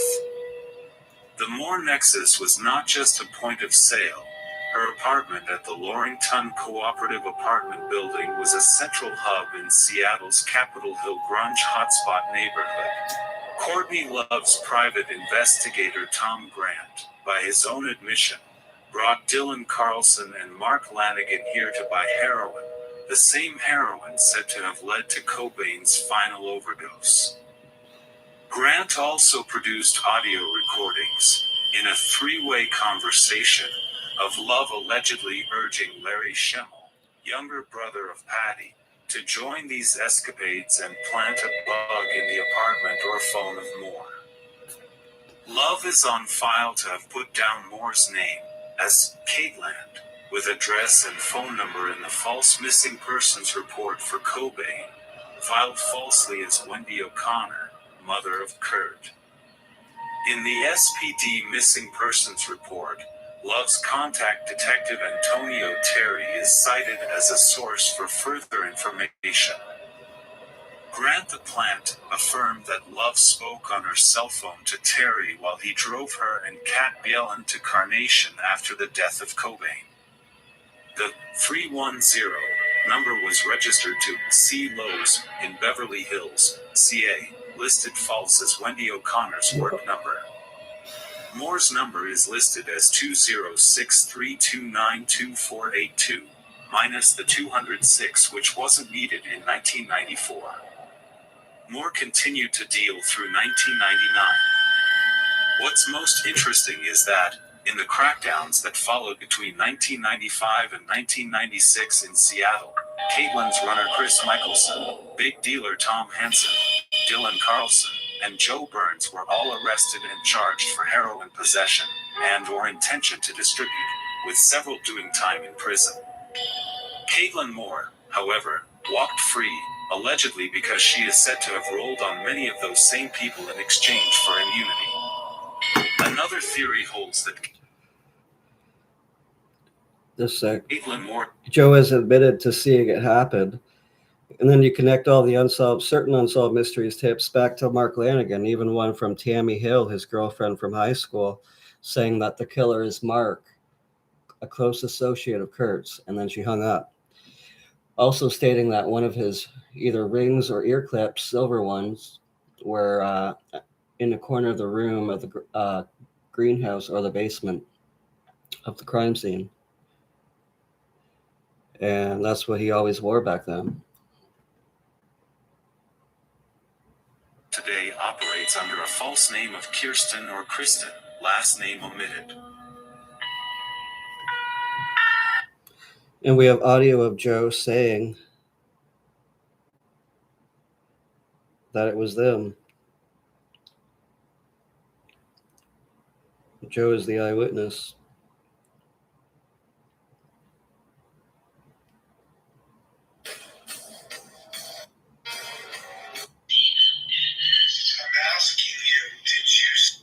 Fortunately, we have to listen to his voice in this. For much longer, soon we won't need to. We just got to get the podcast done. Hopefully Chloe comes on here. I need to respond to her email too. Jesus, help them.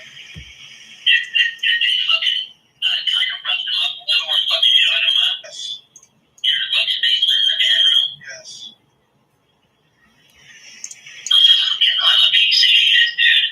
You were there, weren't you? Fuck, man. Just say it, Joe. Yeah, I did. I didn't know what to look at. You were supposed to be your best buddy, super good friend, Flanagan, too.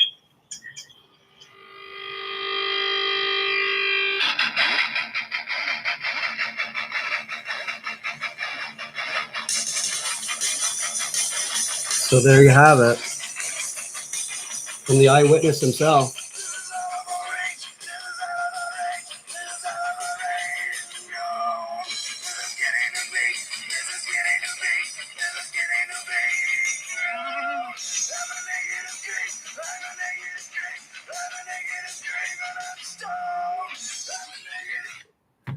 And look at that. That's on the screen right now.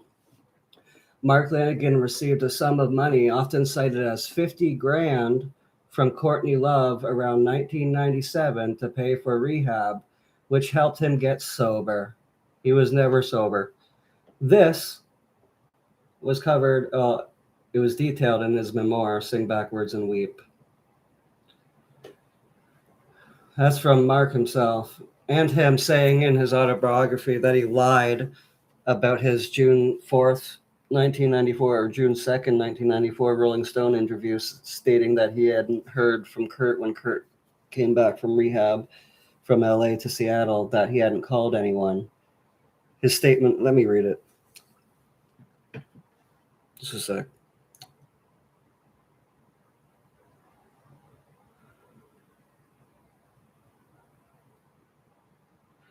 So this is Mark's statement from 94, and it's changed. He changed it. He told the truth in 2020, but I'll read you his 94 statement that contradicts his statement in 2020. Mark Lanigan, a member of Screaming Trees and a close friend of Cobain's, says he didn't hear from Kurt Cobain that last week. Kurt hadn't called me, he says. He hadn't called some other people. He hadn't called his family. He hadn't called anybody. Lanigan says that he had been looking for Kurt for about a week before he was found. I had a feeling that something real bad had happened. Rolling Stone, June 2nd, 1994. And investigators look for sudden changes in stories and who discourage checking or calling for actual help. Those things don't leave stains, they leave patterns. His statement in 2020. One day in early April of 94, I was lying on my tethered, cigarette-burned sofa, chain smoking and watching stupid soap operas on TV with the sound off, when my phone rang. Hey man, it's Kurt. I'm back in town. What are you doing? Come on over and listen to records with me. And there's a part in his book where he says he lied to the Rolling Stone about it. Let me get that. Have it all documented, so if people want to know, I'll explain it. But if they also want to discredit it, I will explain it.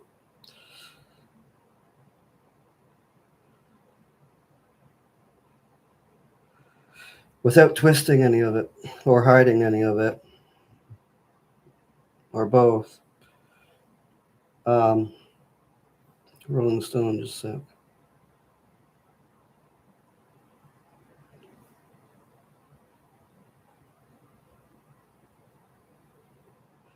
Oh, right here.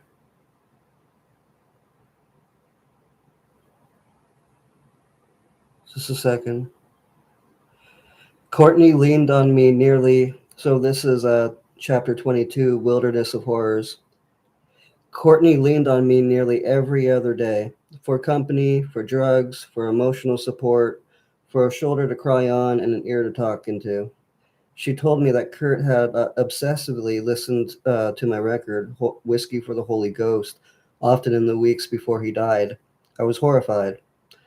Not only had I not responded when he was calling out for my help, well, you didn't actually help him, so yeah. A fact I naturally kept to myself, to the extent that I'd lied to a Rolling Stone reporter, saying I'd not heard from him for weeks previous to his death. But she thought that somehow my music had lent itself to a suicidal state. Blah, blah, blah.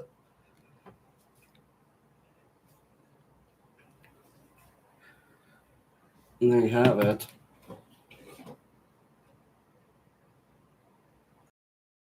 Let me find that video on here, just a second, that I want to show.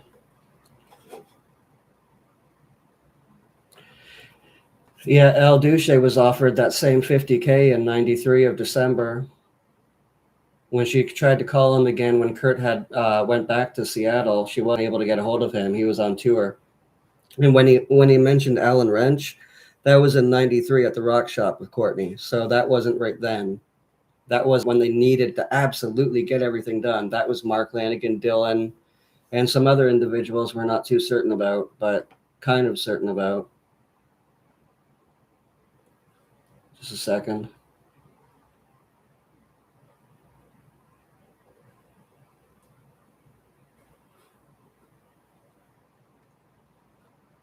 And then Lanigan was paid the $50K in 97.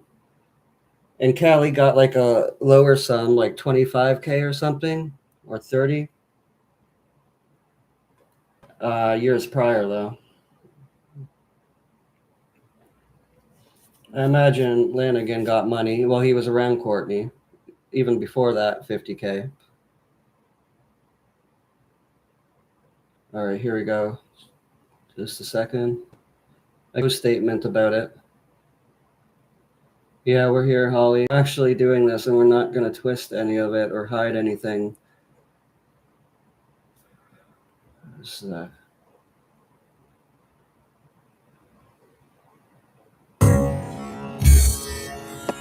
Okay, I have to speed that up.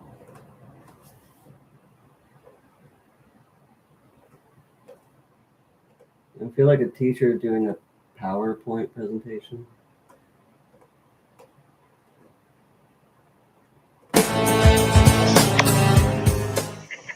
see them do this? I'm asking you, did you see this happen?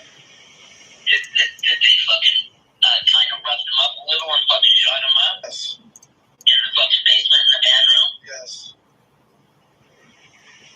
Fucking, I'm a piece of shit, dude. You were there, weren't you? Fuck, man. Just say it, Joe. Yeah, I didn't. I didn't know what the fuck. Jordan's supposed to be his best friend. He's super good friend with Flanagan, too.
All right, am I still here?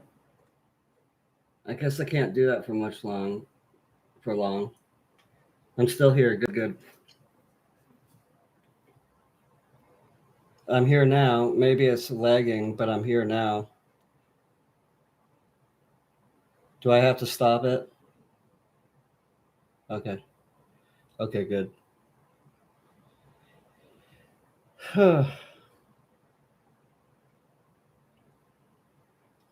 It's like when I do that, I can't show video. I noticed I can play music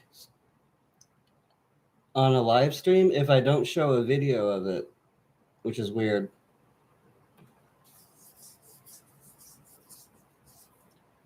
I don't make these be monetized. I don't care. I'd like to start my own thing that's like a radio show thing here with this. If I can play music, that's great.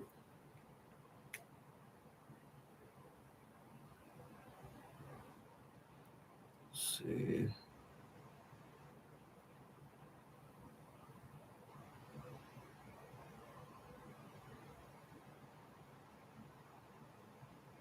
I'm on my Wi-Fi.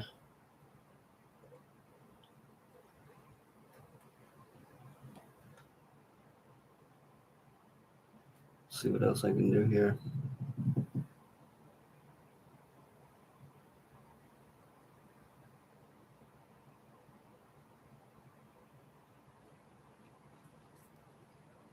Let's see. Oh yeah, we were listening to the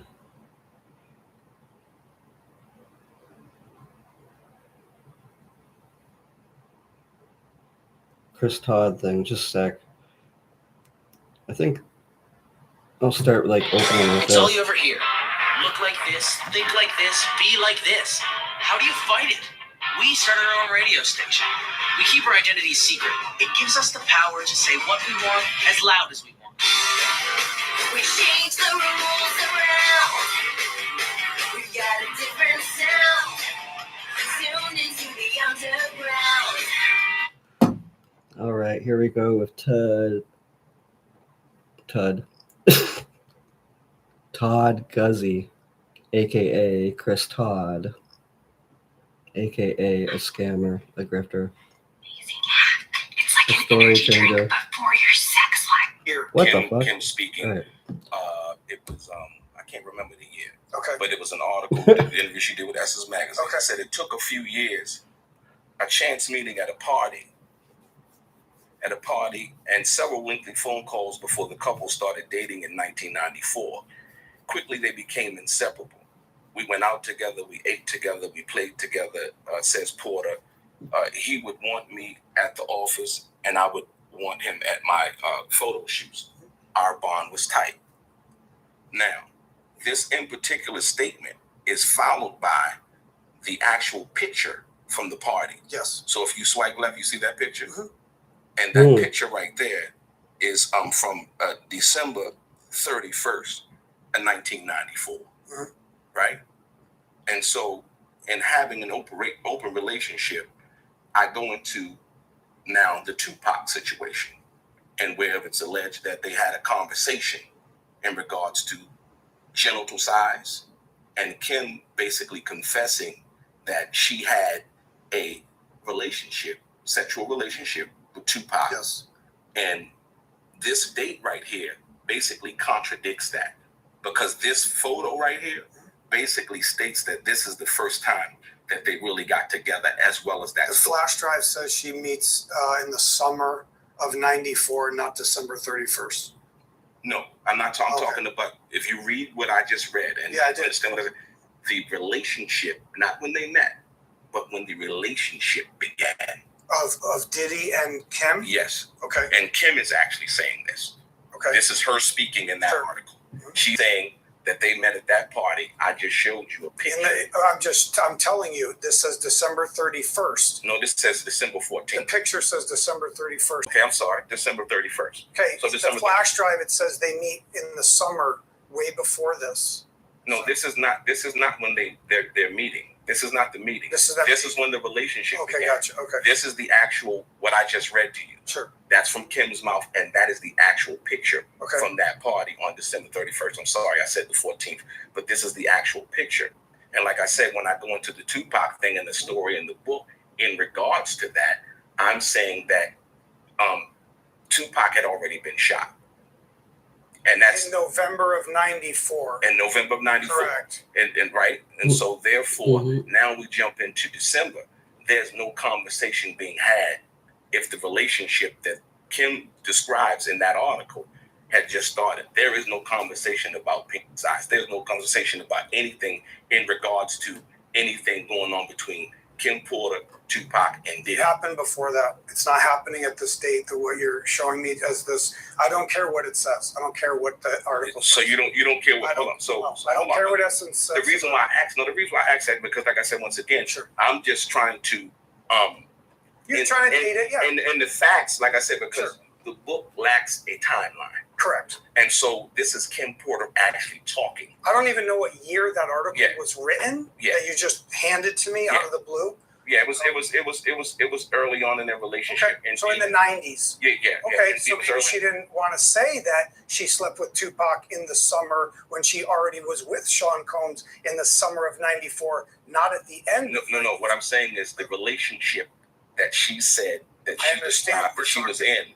She basically said that it was at that party, that picture from that actual party, the identical what she's talking about in that article is the picture from that party, and it's dated December 31st, Right, it's like 1994. New Year's Eve. Right. So now, Tupac is shot less than 30 Month ago. days. Yeah, less than 30 days before that, right? So if their relationship began, then they couldn't have been in an open. I'm questioning that they're really saying when the relationship began. No, that's what I'm saying. But Yeah. the book, I'm talking about the book. The book Right, that's when Courtney could have started writing everything when she knew Kurt wanted to change the will. She definitely would. says that they had an open relationship, right? The relationship had not began. I'm saying that's false. So I don't care what the article says. So you don't care what Kim says? 30 years ago? You're dating it as 1994. No. I'm saying I'm talking about 30 this years particular. ago. I'm talking about at this particular time. But When she the was. article was written, 30 years ago, right? No, I wouldn't say 30 years ago. I don't know the exact date, but you can go. It's an Essence article. I believe, to be honest, I believe she met him in even before 94. I know they met before 94. That's I know. In parts of the diary, there's segments of a diary. Mhm.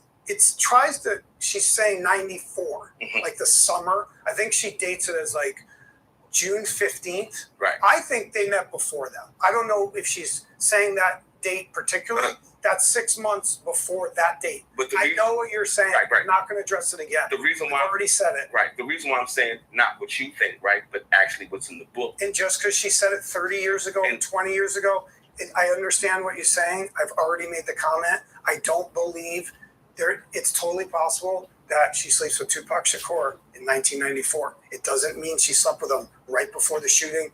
I know what you're trying to do. I've said my thing. Okay. No, I'm not trying to do anything. I'm just trying to actually sort I out. just gave the answer. Okay. Yep. Thank you. The alleged memoir makes controversial claims about Kim Porter's alleged sexual encounters with other high-profile figures. How did you substantiate these details? Through sources that were very close to the real sources of the flash drive, told numerous stories over an 8-month period that this stuff was true. Like I stated before, My did sources. I go call these celebrities personally? No. Okay. I had some people try to reach out to them. We never really spoke directly to the people. I don't need to. Hear that? He doesn't even need to speak to the people. All he needs to do is make things up. You take his word. He doesn't even need to speak to the people that he's writing about and saying what they're saying. He doesn't even need to speak to them. There's no need to. I don't need to. I'm not the cops. I'm not saying they're doing anything illegal. Okay? I am a conduit that they make a joke about me when I say that. I am doing this for Kim. Whatever she wrote, did I research every single little thing? Obviously, I did my investigation. I believed it was real, so I published it. That's it. As for every little thing, and you're doing a great job. I totally get what you're doing, and you can ask me anything you want.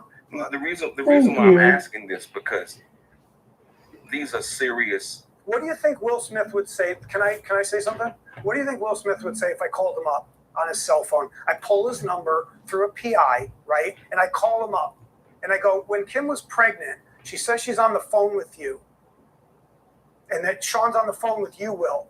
And that he's talking about this. Do you think he's going to admit that that really happened? Right now, with everything that's going on with Sean Combs and all these celebrities are silent. They just say death by misadventure with Mark Lanigan.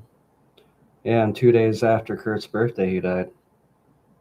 Maybe he went on a binge. I don't know. It looks like he was wanting to say everything. But right now, You are sleeping in a position like this. You are wrecking your body and your breathing. Obstructive sleep apnea happens when your upper airway Just a repeatedly second. becomes blocked during sleep, reducing the oxygen.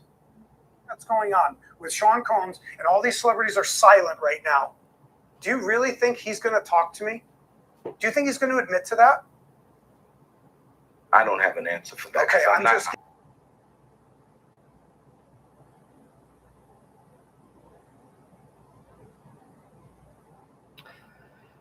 I don't know why it keeps doing that. I didn't pay my internet bill. My internet's going to be off in like 5 days or so. So it might be doing that. Heads up. Yeah, I won't be live streaming anymore for a long while. Hopefully it's not because of that. How about I just leave my screen off when we do this? Maybe it won't do that. Kim said. Sure. And so when you ask me that question in regards to Will Smith, I'm saying to you, that's the example, though. yeah, I understand that, but like I said, when we talk about the encounters involving Kim Porter's alleged encounters with other high-profile figures, I just gave you the example of Tupac and the situation involving that, and how the timeline doesn't add up to what Kim said. Okay, yeah, I'll have to act fast on that. That particular in the Essence article, as well as the picture that was dated from that actual party when her and Sean Combs actually first started to date. And so the alleged on and off relationship. So when I ask about the Kim Porter alleged sexual encounters, I'm asking you, how did you substantiate these? So there was no video? a sex tape of Will Smith. Of anything involving Kim Porter. A video of her having sex. No, of anything. Like, let me repeat the question. The alleged memoir makes controversial claims of Porter's alleged sexual encounters with other high-profile figures. How did you substantiate these details? There's no videos of her. There's videos of Sean Combs with people, okay. not Kim with people. Okay. So the answer is no. There's no. Yeah, I'll do that today. Sucks. Like, I'm thinking about what I'm going to be doing. I guess I'll just stay in here and make videos. I have no family or friends anywhere near where I live. I live way too far from my family and friends. And basically been isolating for the last 7 years because I don't know anybody here. And I wish I was not here. It's a really bad area I moved into. I'm not from the city. I'm from small towns. And I can't seem to get out of here. And, yeah. It's way too complicated to move out of here and back to a small town, travel back and forth with an intent to rent and hope to get something. So I feel like I'm just stuck here. Maybe I might just take off from this place entirely. Photos of anything like that. Even the photos that were first given to me with the book, there are no photos of celebrities in their underwear. There's none of that. Okay. There's another part of the. I got my PayPal working like last week or 2 weeks ago. I could try to put that into like a post or something on my channel to keep this internet going. Here we go. Just a sec. Flash drive. It's hard to say this. I don't have all of that right now. There's multiple. We'll just say that. So I've not been allowed to see every single thing. Okay. And then as for I'm not going to call up famous people and ask them if they had sex with Kim and Diddy. I'm not going to do it. Well, but that's what the book alleges. Correct. And so, and the reason why I'm asking that, because like I said, this is the art of dialogue. Yep. And we want to sit down and have a real true dialogue. This is not. So he's not going to call celebrities and interrupt their life and ask them if they had sex with this person or not. That wouldn't be the right thing to do. Instead, he's just going to make it up that they did, and he's going to put it out there anyway. No need to talk to them. All right. About, the promotion of the book or the lack thereof. And I think more people are informed about what there actually is and isn't. Sure. And so basically the answer is you don't have any.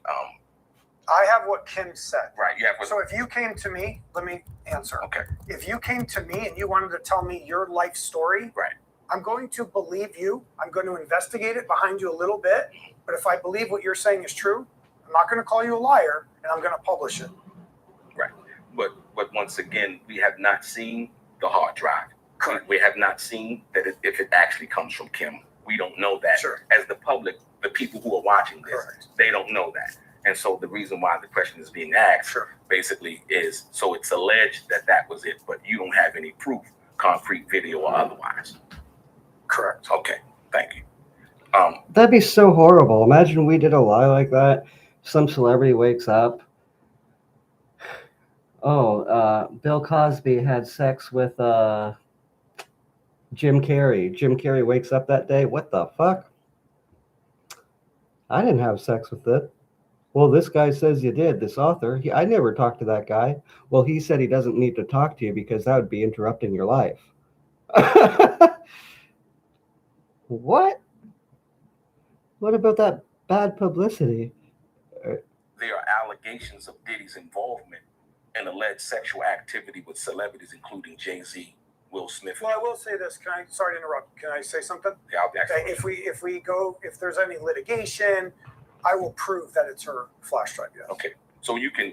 I will prove, like what you just said, that there's no proof of that. I will prove it, but not yet because I haven't released the flash drive.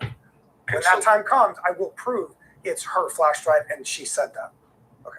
What I want. Whether the people, you see, when people talk about proof and evidence, that's why we can get into that maybe after. But my point is, if you go to a court or the police or an investigation, and Jada and Will.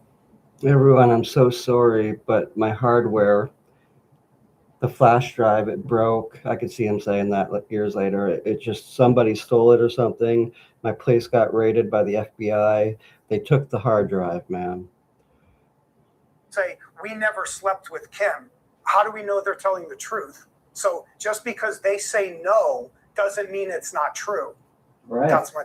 And just because someone tells you yes doesn't mean it's Correct. true either. So that works both ways. Correct. It doesn't work favorably to what we want to believe because the argument is something that we want to believe because this is what the narrative that we want to Good push. point. Good point. And so, He say, she say. yeah, absolutely. Sure. And in court, it's called hearsay. You know, so when you that's a very slippery slope Sure. when you're dealing with stuff like Sure. that. So, I'm glad you brought that up. Yeah, That you I will appreciate it. you will be able to prove if pressed that That's hers. this alleged hard drive that belongs to Kim. Mhm. Will you also reveal your sources? No. Okay. Under the California Shield law, I will not. There are allegations of Diddy's involvement in alleged sexual activities with celebrities, including Jay-Z, Will Smith, and others. What evidence or testimony supports these explosive claims? Again, I'm only going to go off of what Kim says. Ranger knows that as the procurement coordinator at a manufacturing plant, you can count on auto reordering and have the PPE you need on hand. No, seriously, I know it might sound far out there, and it's ridiculous saying this. My dog is a big dog, and it ate it. Yeah. You're to ask me to research and investigate that these guys were bisexual. There's a lot of evidence that they were. Not just from Kim. And you're You don't have to research that they're bisexual. Just say they are. going to see it come out. Yeah. So what I want to be clear of is the question. Once again, there are allegations of Diddy's involvement in alleged sexual activity in the book with celebrities, including Jay-Z, Will Smith, and others. What evidence or testimony supports these explosive claims? So basically, you're telling me that you per se don't have any tapes, videos of anything involving Jay-Z. There's tapes of them, yeah. No, you have tapes. You are in possession of. Well, I'm not going to comment about what the word possession means, but there are tapes of them, yeah. No, I'm saying you've seen those tapes. No comment. Because that's a. You're talking about a criminal investigation. No, and I understand what you're saying, but I'm saying what evidence or testimony supports the explosive claims? Kim saying it, so we start with her. Okay. So if Kim says, when she calls them the two Seans, and I really wasn't big on that whole thing anyway, it's very brief when it's talked about that. Talking about Jamie also, I know what you're talking about when she mentions that. The first source is Kim herself. Through research, through investigators, PIs, all the people with me, yes, we believe that it is true. Okay, if you're asking for like a tape in this, no, there's no tape of Diddy with them that I'm going to comment on. Okay, So there's no tape that you know that exists. I'm not commenting on that Okay. with those people that the name. No, I'm not. The reason, no, and like I said, once again, not that you have to comment on anything particular involving that, but like I said, just the evidence, so you're saying basically you're going off of what Kim said. And Most of the time, yes. right, what Kim allegedly said, let me be clear about that. And so, like I said, and so when And if she's making it up, or if she's doing Roman au Clef, that's on her. That's not me. I didn't write the book. The reason why I asked that is I don't think that she would be doing Romano Clef, making up anything. I don't think she had to do that. I don't think that I don't think she lived in a world where she had to make up things. Sure. She lived in a real world. She lived a wonderful life. She had beautiful kids, and everybody's life is full of ups and downs. And so that's the reason why I'm trying to get clarity as to what it is, from what you understand it to be. We understand that the alleged accusations or the alleged things that Kim has said in the book, but I'm looking for any kind of concrete proof because, like we just said, in the streets we call it that's he say, she say, and in the courtroom they call that hearsay. Sure. And so most of the time, hearsay. If Kim says it, it's not hearsay. If somebody says Kim said it, that's hearsay. Right. So there's a difference between but like I said, witness and hearsay. They're two different things. Right. But what I'm saying is, as far as you bringing out the book and us not having seen what Kim has actually said and what's just in this book, it would be a form of hearsay. It's hearsay. Because I'm saying what Kim said. Absolutely. Correct. Absolutely. So it's hearsay. So we can't really go on that per se. But let me say this. Are you going to be surprised? So are you reading every day about every victim that comes forward and all the crazy stories about these freak-offs? And to me, it's like, it's all possible now. We're hearing the craziest things. That's all I'm getting at. Yeah. No, I understand that. But so it sounds crazy at first if you read the book, right? And someone goes, oh my God, these celebrities got with Diddy and Kim. You'd be like, wow, that's really salacious. Today, if you said that, they'd be like, yep, sounds right. Well, once again, like I said, I just go back to, once again, when you say that, I go back to the Tupac situation and the open relationship accusation in the book, and then I give you what Kim said in the Essence article, and we're gonna go there again, but I'm gonna show you something. But in the Essence article, and where the timeline of what that is doesn't add up to the because we don't know what Kim is fully wanting to reveal. Then what I mean by that, this is Kim speaking in an actual interview. Not what I'm saying she's saying. This is years ago. Listen, hear me out. This is what she's saying in an interview. And that's the reason why I'm saying that as far as the timeline, because the book lacks any timeline. You yourself admitted that you had trouble understanding what award dates and so on and so forth from the alleged hard drive. So what I'm saying is I'm giving you actual facts of a conversation that Kim Porter herself had. In that context, you're correct. And in her relationship. Doesn't mean she didn't sleep with Tupac. No. I'm not. Yeah. No. I'm telling you the timeline in which it is suggested in the book. It couldn't have happened. No, I'm not commenting on it again. Okay. No, I just wanted. I know, but you're making statements. I know what you're trying to do. Just I'm not commenting on it. Okay. All right. I deal with this. I do these cases every day. I work with all these people. You're a good journalist. Right. I'm just saying it doesn't prove. You're trying to say something, prove something. It does not prove that based on what you're trying to do. No, I'm just giving the time. I'm not saying anything. I know you're using her words against her, which is correct. Right. But I'm saying is we don't know exactly what she's trying to say or what she's hiding when she gives that interview. And like I'll say this, like you're alleging, like she's speaking in through the hard drive. Why is your phone so hot? That's not normal. No idea. The battery's been draining like crazy too. That's a sign your phone might be infected with malware or even being spied on. Wait, for real? Yeah, I scanned mine with Malwarebytes and it found 2 hidden threads I didn't even know were there. So what, like antivirus? It's more than that. It checks for spyware, black sketchy websites, and even protects your identity online. It's super simple. All right, downloading it now. Run a free scan with Malwarebytes and stay protected. I can make a song from your weirdest idea. Describe the song in a few words, then pick a genre and mood. I'll handle the rest. 1 second. In through the hard drives that you have, the alleged hard drives, and in the book, right? I'm saying Kim Porter is present here now. I'm saying in this article and in that picture that I showed you, she's present here while we're talking. And I'm just referring to what she said in regards to the relationship that when it's even Tupac getting shot, he doesn't die, he's alive. No, but so now how do you know they didn't sleep right after this too? He's not in jail yet. He's not in jail. His trial's going on. He's not in jail. How do you know she didn't sleep with him right after that? No, and let me give you this. I interviewed Tupac's father, Billy Garland. Yep. At that particular time, Tupac is at Jasmine Guy's house. He's recovering.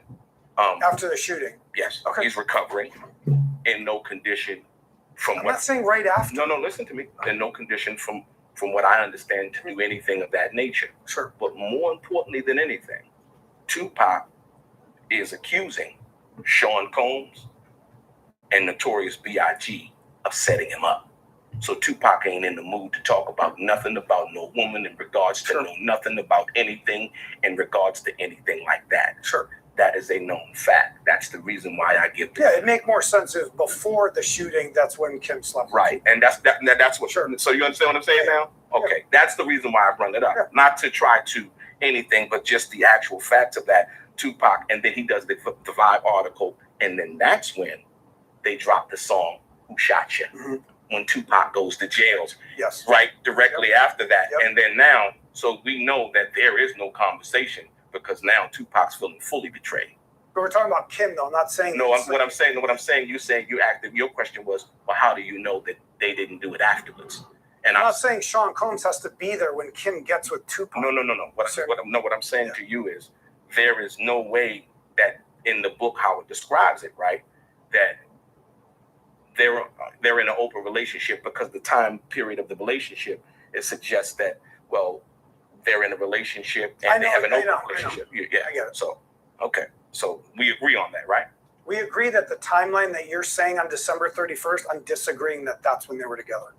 You're disagreeing on what the picture shows. And I'm disagreeing when Kim said that. I believe she was in a relationship before that. I don't care what she said in the Essence article. Okay. So that's what investigators do. We don't go by everything they say. And so this is why I'm asking that. Yeah. So if you don't care about that, how can you care so much? No comment. Moving on. Okay. You're not doing that. Okay. All right. I'm just like I said. I just want to know. I understand. I have the right to say move on. Okay. Thank you. What led you to include allegations of Diddy advances towards Tupac in the alleged memoir? You talking about the situation where Kim's saying that they're together with Diddy and Pac, right? And that Diddy tries to say like, "Oh, I bet I can do this to her, and you can't do this to her." That part, right? Okay, I wasn't there, so I don't know. Okay, I'm going to assume it happened. You're going to assume it happened. Yeah. How would I research? Well, let me. How would I research that? Well, let me ask the full questions. Let me finish. Let me ask you. So, what led you to include the allegations of Diddy's advances towards Tupac in the alleged memoir? Were there any witnesses or documents to verify this? The alleged memoir suggests that Kim Porter slept with Tupac. Can you explain how this was verified, especially considering the timeline between Tupac's shooting in November of 1994 and Kim and Diddy starting to date in and around December 1994? If Kim says what Kim said happened, then that's what we published. What Kim said happened.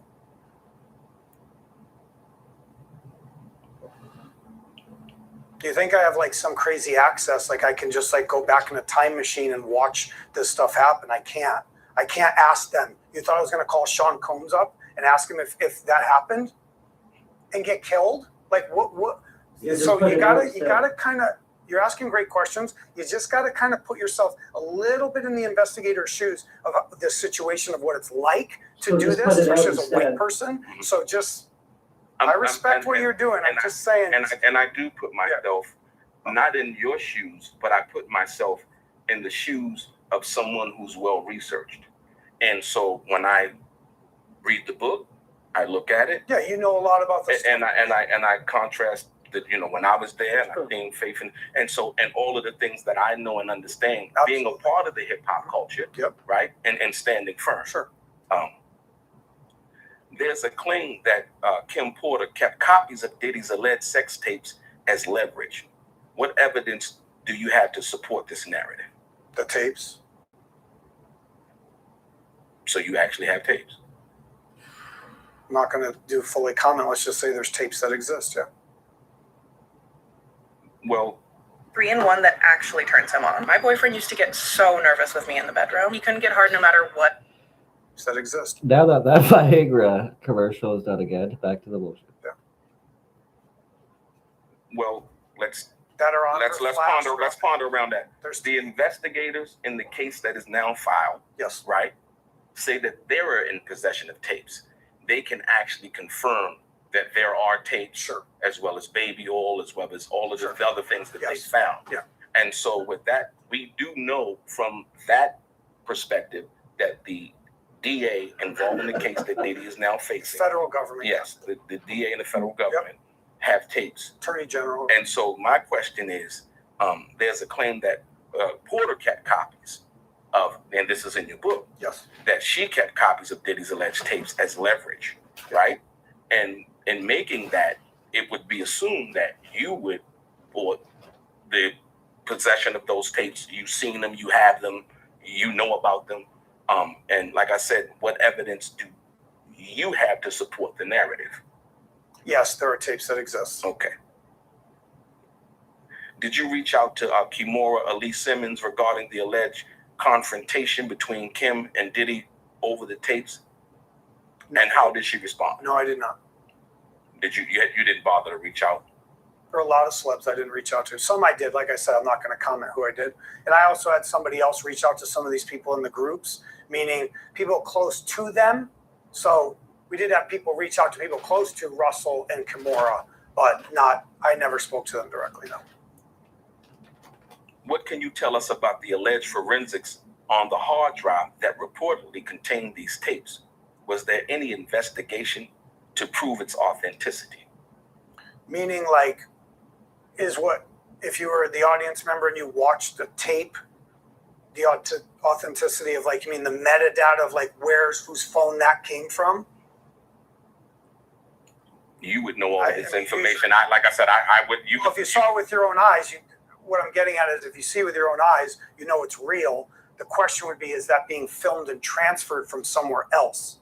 I don't know that. So I'm not going to comment about, like, the metadata, whose phone actually filmed this celebrity with Diddy. I'm not going to comment on that. Okay. Well, what about the alleged writings of Kim? Same thing. The metadata involving that. When we're ready to do that, yeah. Okay. The alleged memoir makes claims about Diddy's involvement in the 1994 shooting of Tupac. How did you verify such a serious allegation? Are we talking about the Jimmy Henchman Diddy conversation? Shooting of Tupac at Quad Studios? Yes. Okay. Not Tupac in Vegas. Yes. Okay. That's Kim tells that story that she overhears Jimmy Henchman and Sean Combs saying he doesn't leave that studio alive. There is other evidence that they set him up too. I'm not going to go into all of it, but we know that. We both know that. Well, we understand that there's a lot of public information, and which you are correct in regards to that. But referring specifically to what's in the book in regards to Jimmy Henchman. They're having breakfast. Yeah, she's over here. Hey, Jimmy. Hey, Kim. Right. And all of those things, like I said. Sure. And so my thing is, I really don't know. how did you verify such allegations in regards to I that? just believe what Kim said. You believe what Kim says. Okay. And I also know through a lot of the stories of these murders that most likely that is true. Right. I never believed they yelled to him out of a window, "Come on up. Oh my God, look who's here." Right. No. There's a lot of evidence they set him up. Okay. And like I said, I won't. You probably know a lot. I mean, I can. Like me personally. You think he just I know what they showed up? No. Listen, see, this is the thing that I do, Chris. Sure. And I want you to understand this. There's a lot of things that Tupac said himself in regards to what he understood, what he knew, and what he believed, right? And so I don't really get into the speculative aspect of what I believe and he was set up and so on and so forth. Tupac knew where he was going. He knew who he was going to see. And when he got there, he knew what he witnessed. Right. I'm going to leave that up to Tupac and what he said. And he spoke on it on various different times as well as in albums, you know? Yeah, exactly. So for me, that's the way I leave that. I got you. Yeah, I leave that. But that, once again, when I say that, that can be verified through audio, video, and so on and so forth. So I don't have to do that. And that's the reason why I'm asking you these questions. Because the public and the people want to know, you know, hey, you know, Yeah, it's not taped conversation. That Kim didn't tape them saying that. Right. And this is, like you said, this is coming from what you understand the alleged. That is not on the flash drive. You said that? You said what? That's not on the flash drive. There's no recording of them saying that on a flash drive. Okay. So it's alleged that Kim is saying this from that perspective. Okay. Correct.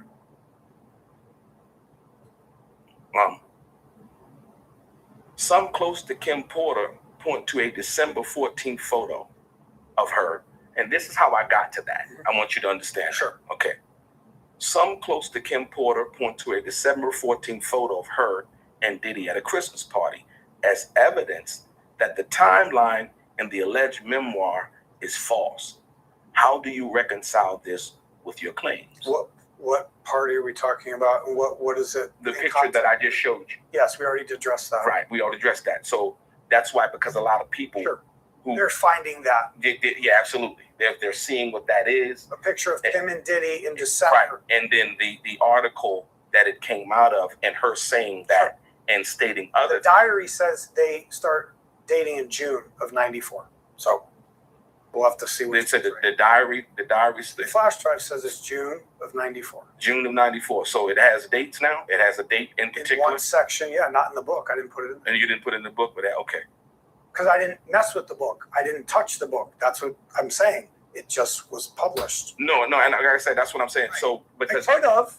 Right. Because put it in. Because like I said, when I did my research and understanding and doing that research, yeah, I came across that and understand, okay, this is what this is. And I understand you're you're correct. If you're a lawyer and you say, hey, Kim said they dated, absolutely. It makes sense. Right. It's a kind of established concrete fact. It's not me saying anything. It's a fact of her saying that. It's not a fact that means that's when they started dating. No. Like I said, once again, if we're going that route, we have to go both ways with it. Correct. We can't just go one way with it. And so if Kim says that she started dating him at this particular time, it took a few months, a few long phone calls, and until this party, Christmas party, December 14th, and the fact that there's actually a photo of it, which I was, like I said, they could have slept together way before December. No, right. Like I said, but I'm saying, based on that, this is her saying. Correct. I don't think that at that time she has no motivation to tell any. That's your interpretation. No, I'm saying, but she has no motivation. That's not true. She has a motivation to tell another. I'm not commenting on it again. Okay. You're talking for her. You're saying like what she's saying. No, I'm talking about what she said in. I understand. In the actual you're talking for her, saying she wouldn't have any motivation to hide that. No, I'm asking you what would be her motivation, not that she didn't have any. Well, that's for another time, I guess. Okay. The book alleges that Diddy kept a vault of tapes documenting his alleged sexual encounters. Was there any hard evidence that such a vault existed? The sources say there was a vault that existed, yes. And some of the tapes were flown out of the country on a private jet. That's from the sources directly, so I have to believe them. And this I have to, but right. I have no way. How am I going to? You see how that you run into that you have. Do you expect me to go in as safe as? Well, no. I was shot. No. What I'm asking you is, like I said once again, because you're the guy who's spearheading this thing that allegedly comes from Kim. So me asking the questions, I'm like a can of spray paint. Yeah. I don't know. You know what I mean? Yeah. I don't know which wall to go. And tell them. Right. So that's the reason why I ask these questions because I actually don't know. So and so, like I said, if I never saw the safe, no, I never was in his house. Correct. Is what would happen to your body if you ate mood sleep gummies every day. Day one, you take your first. Said if I never saw the safe, no, I never was in his house. Correct. Okay. Other people told me they existed that are very close to him. Yes. Okay. So once again, and I want to be clear so the people who are watching the Art of Dialogue, they understand that, hey, you know what? To be fair, this is what you're saying, understandably, that Kim said, and then now you're saying that other people told you that a vault exists. Correct. And that tapes exist. Correct. Okay. And that most of the time we say, well. And we've seen them, so we know they exist. So that's why we know they're real. I mean, in the vault. The vault. I'm Not in the vault, but on the tape, correct? The vault. Yeah, I don't know how many. Yeah, that's what I'm saying. Sure, And yeah. that he had hard evidence that a vault exists. Sure. You know what I He mean? talks about taking them out of the vault, copying them as this is her way of protecting herself of having this against him.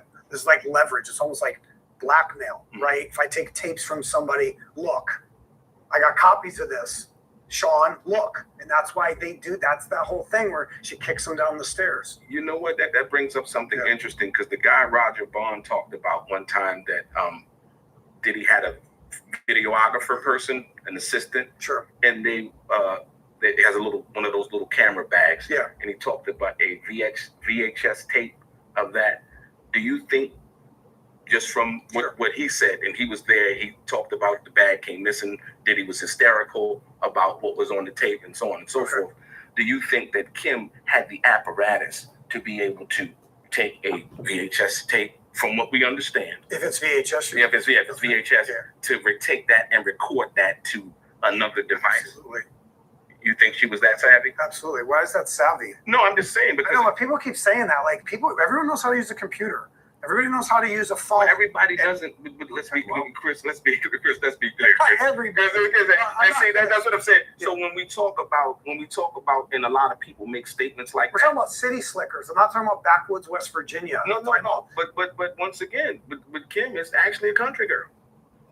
Is a what? She's a country girl. She's from Georgia. Oh yeah, I understand. Yeah, she's from rural Georgia. Yes. I mean, so once again, and that was one of the things that Diddy said that he Like liked. growing up. Yeah, but like I said, she, you know what I mean. As a child. Right. No, as a teenager. I give her a lot more credit. I'm impressed with what she did. So I'm gonna stick up for it. But I get it, because obviously when they said that, and but copying a tape to a tape is extremely simple, and she could have somebody else do it. True. Right. But she has a lot of money. Let's be clear. I'm not trying to stick up for Kim Porter, and Kim Porter doesn't need you to stick up for her. Okay. For what you said that she allegedly left behind. Right. You're saying that this is, and that's why we're getting to the bottom of what this is. I don't need to speak up for Tupac. Tupac spoke up for himself. Sure. You know, I think a lot of people get that twisted. Like I said, I'm only stating dates and times. And so, in asking, in the research that You make a good lawyer. Yeah, and the research that I've done, you know, basically, I wish I was. You know, but in the research that I've done, based on reading the book, and like I said, because I want to understand it myself. Yeah, I understand. You know, and I want the viewers who are watching this also to understand. And I want to understand too. Right. So if you have something you can help us, absolutely. That's why I say that in the Rolling Stone article. The reason we put it out is for other people to come forward. And if we have to take a little bit of slack, there's a bigger picture here. But if those people come forward and they want to say, hey, that never happened. Okay, good to know. Tell me. I want to know. I wasn't there, you know? But if it didn't happen, there's nothing to tell you. If it didn't happen, there's nothing. I mean, someone has to deny it. No. You're saying in the book. You're right. You're saying in the Rolling Stone article. Yeah. You're basically saying, come forward. Yes. If there's something that you can help me with, or you know. But if there's nothing, if it's a nothing burger, then there's nothing to come. I mean, you're only going on what's in the book, right? I'm saying you deny what's in the book. Oh, that never happened. They show you the page. That's what I'm saying. Well, no, that's what I'm saying. That's when you go kind of back to the Albie Shore situation, right? Yeah, confirm or deny. Right, confirm or deny. Like I said, but most people that are alleged to have done something in the book, number one, there are no tapes with Jay-Z. There's no tapes with Will Smith. There's no tapes. There's no concrete. Well, that's not true. What you just said is not true. What? That there's tapes of them, yeah. What, doing what? I'm not going to comment. There's tapes. Okay, well, hold on. You're saying like there's no. Listen to me. As of right now, you're saying and alleging that there's something. We haven't seen it. Correct. The viewer hasn't seen it. Correct. Therefore, it's not true. That's not. No. I'm not. Listen to me. I'm not talking about. You mean does it not exist? It exists. You haven't seen it. Listen to me. You could tell me right now. You have a Bentley outside. Right. You could say you got a Bentley. You got a brand new Bentley outside. Right. I could believe you. Right. But I don't believe you. Candy Crush All-Stars Tournament now. We're sweet. Just got serious. Play now. Quickest way to improve vision. This is the quickest way to improve vision without drops, surgeries, or injections. I could. This channel has the weirdest fucking ads. I've never had a Viagra ad on YouTube.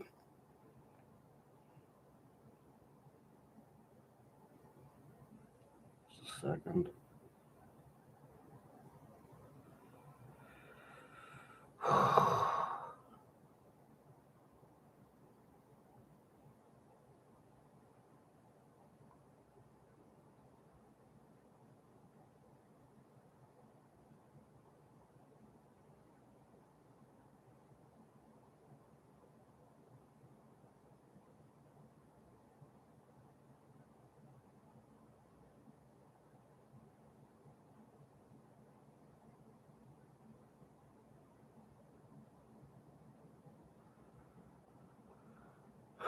Sorry, I have to do something.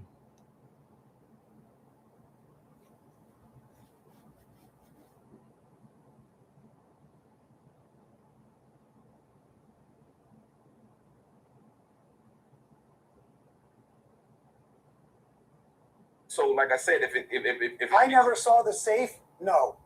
I never was in his house, correct. Okay. Other people told me they existed that are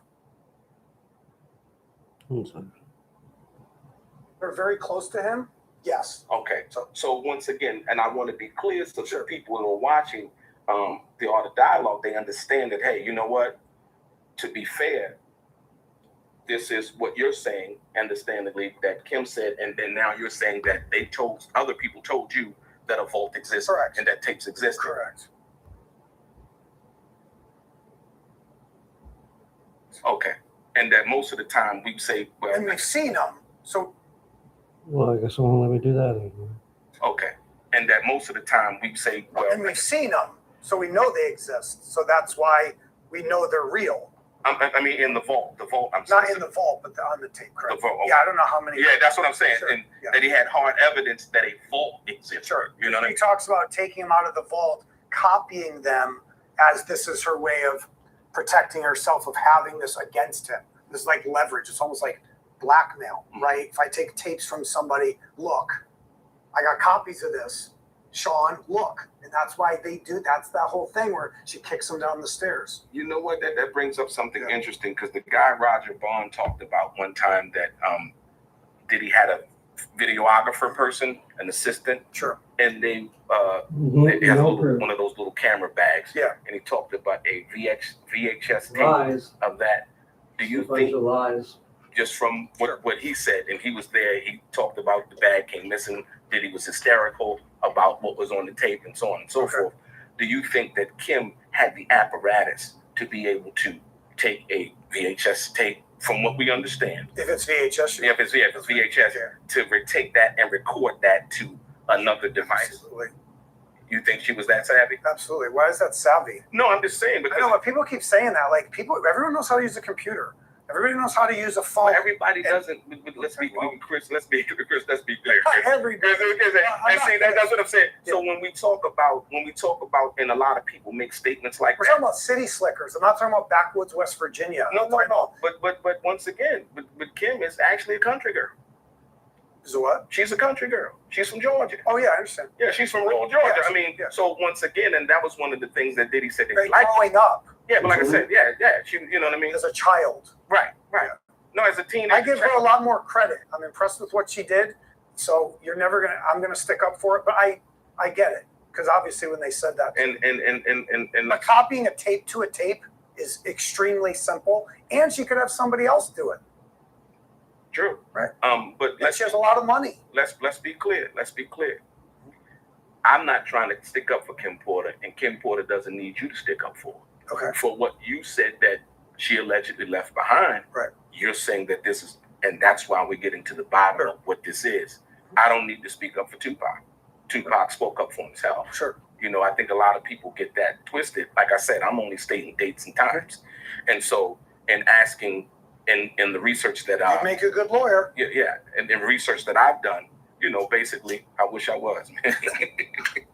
You know, but in the research that I've done, based on reading the book, and like I said, because I want to understand it myself. Yeah, I understand. You know, and I want the viewers who are watching this also to understand. And I want to understand too. Right. So if you have something you can help us, absolutely. That's why I say that in the Rolling Stone article.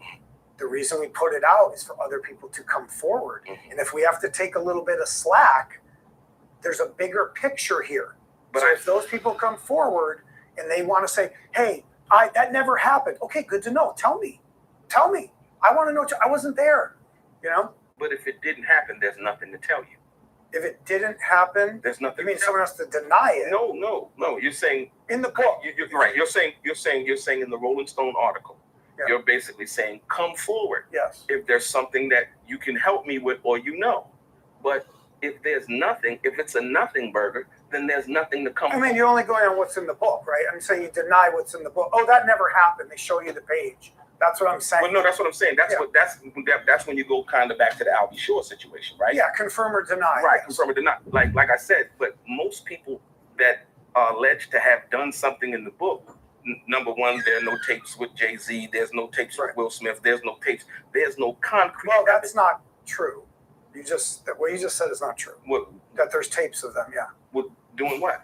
I'm not going to comment. There's tapes. Okay, well, hold on. You're saying like there's no. No. Listen to me. As of right now, you're saying and alleging that there's something. We haven't seen it. Correct. The viewer hasn't seen it. Correct. Therefore, it's not true. That's not. No. I'm not. Listen to me. I'm not talking about. You mean does it not exist? It exists. You haven't seen it. Listen to me. You could tell me right now. You have a Bentley outside. Right. You could say you got a Bentley. You got a brand new Bentley outside. Yeah. Right.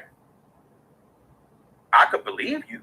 Right. But I don't believe you until I see it. But does that mean it's not true because you haven't seen it? Yeah. Well, according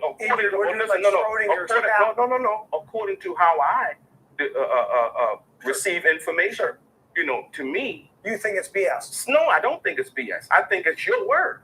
And your word is your word. But me, I have to see it. Sure. Especially if it's being made about someone else. But you can't make a statement and say I don't have the Bentley if you don't go out and look at it, correct? Right. Okay. Yeah, so and like I said, so when there's a statement made about somebody else, I can say, hey, such and such and such, last night he went to Vegas and he won $300,000 at the crap table, right? What you know about that person. I'm just saying to make a statement of saying something's true or not true. If you don't see it, I get it. But I'm saying you can't say, well, that's not true because I didn't see it. That doesn't make any sense. No, to that person it does. See, the viewers, the viewers that are watching, it's contextual to it's subjective then. Yeah, instead of making a statement saying, "Oh, it's not true because Chris, you didn't show us the video." Right. Okay. And so now, once again, in the whole concept of the book, right?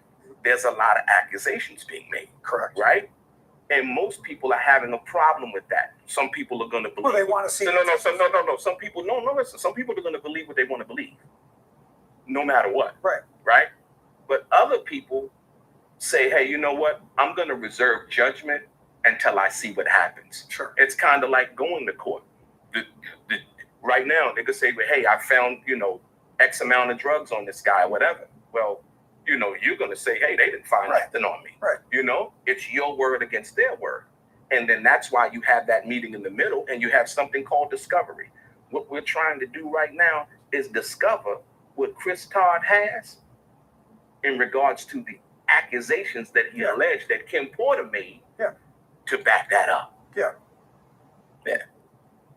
The alleged memoir suggests that Kim Porter feared Diddy might groom her son Quincy. How did you gather or verify such sensitive information? When I read that, I really kind of like in one ear out the other, because to me it's kind of disturbing. So I don't know what she's trying to say there. I don't know what that is. And the reason why I asked this question is because same with the Albie Shore thing. When I read that at first, I was like in one ear out the other. Right. I'm like, I don't know what this. Yeah, whatever. Sorry.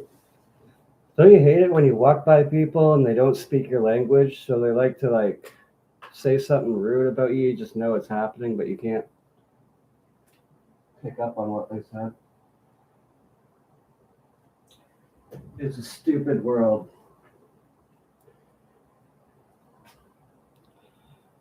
It really is.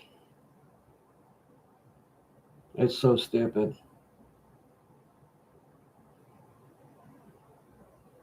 I could talk about that for hours.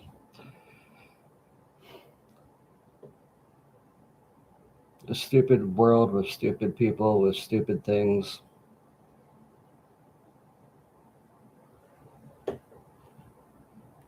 All right, let's continue with the stupid.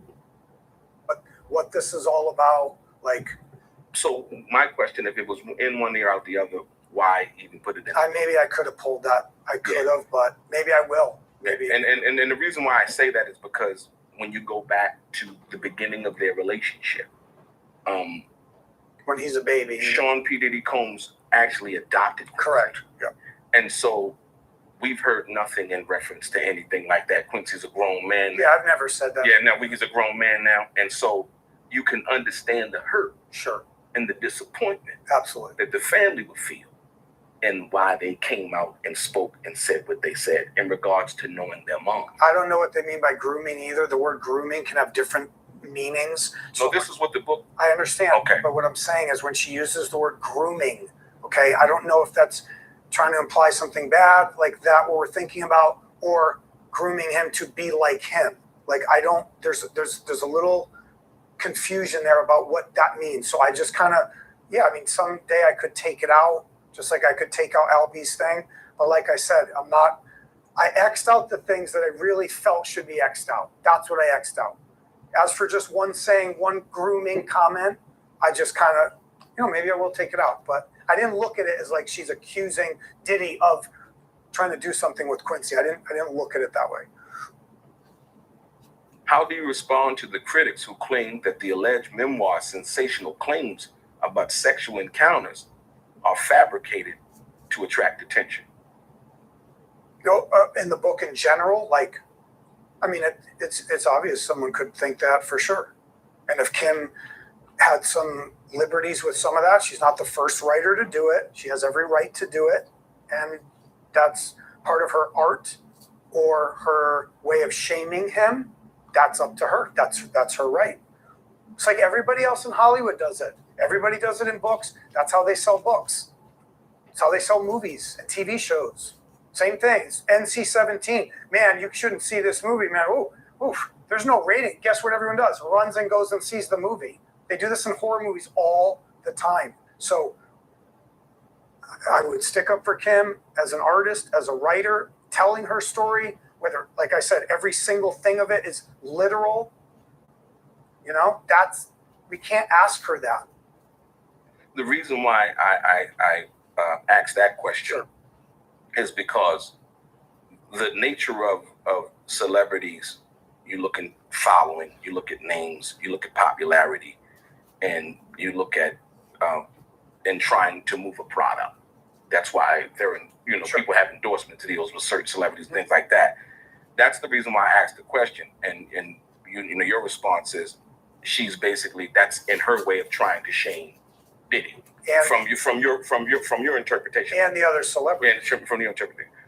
Why do you believe that she would want to do that?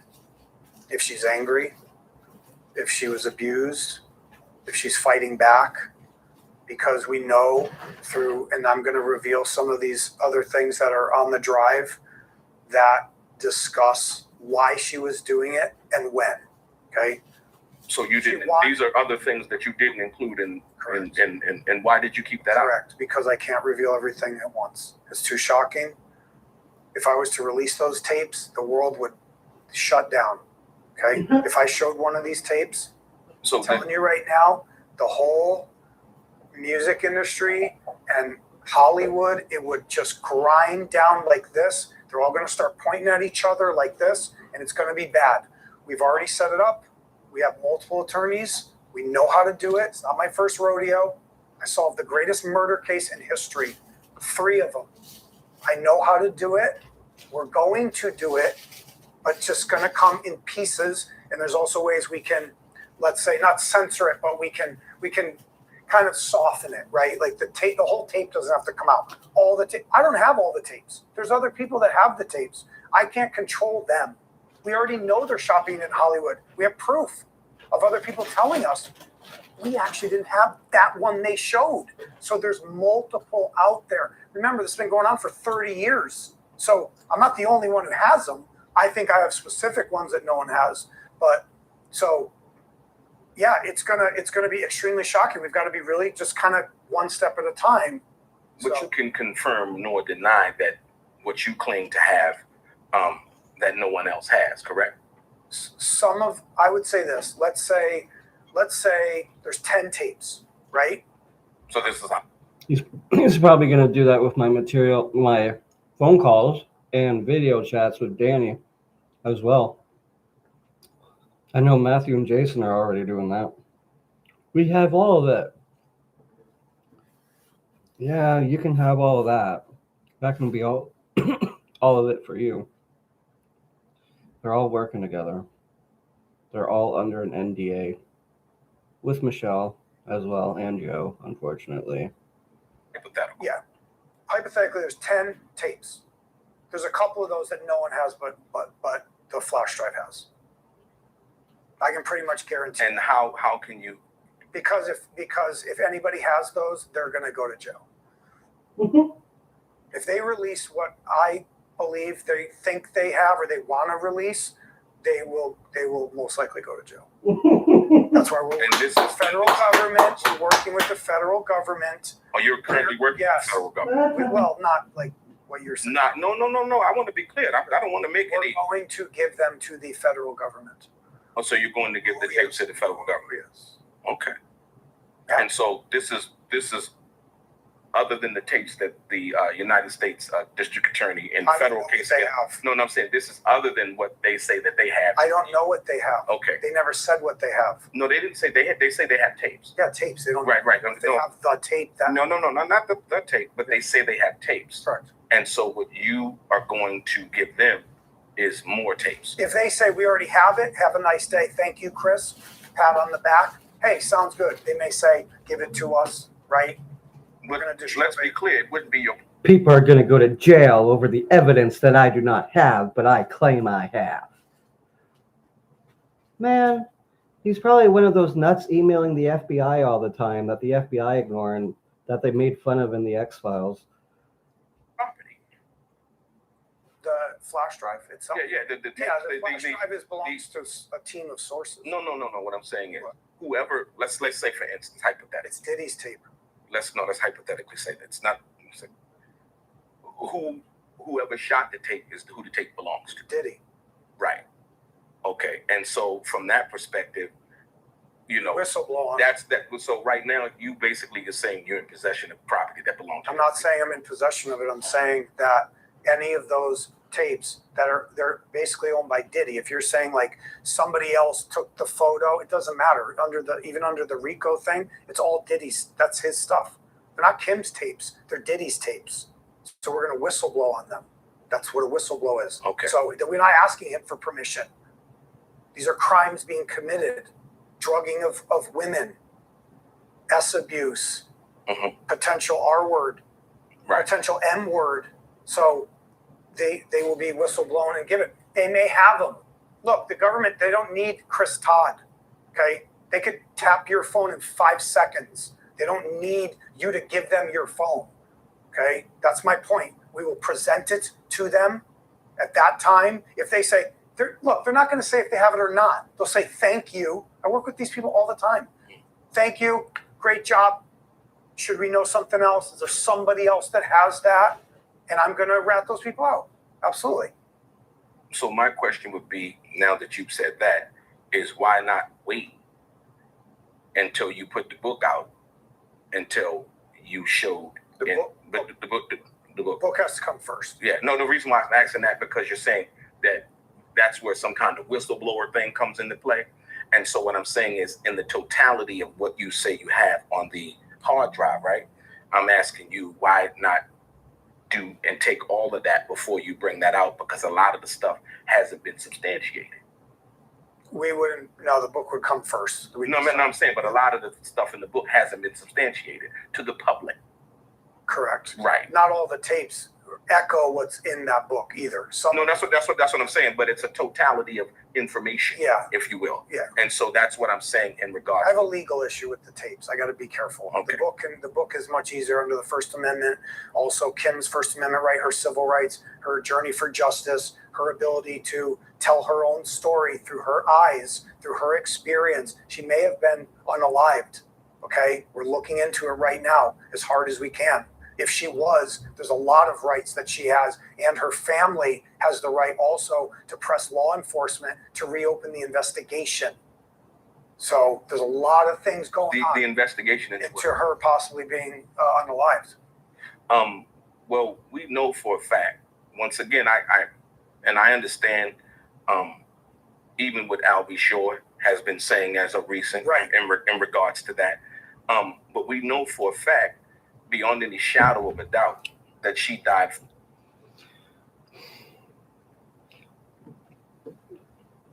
Joe is telling his testimony to the wrong person. Mark Lanigan was there, all that's true. But Chris Todd is trying to cover up Thursday, April 7th, and possibly a lot more. Chapter 6 to Kurt, I'm sorry. I have reasons as to why I don't want to say the literal dates. I hope you just respect how I'm doing this. That's Chris Todd's twisting of things. He manipulated his way into this, and is manipulating, altering what Joe is really trying to ultimately reveal in whole. From labor pneumonia. I'm not going to comment. There's no comment needed. You're talking about what a coroner said. Do you want me to show you a case from the LAPD coroners? Let me finish. No. I'm saying you're asking me.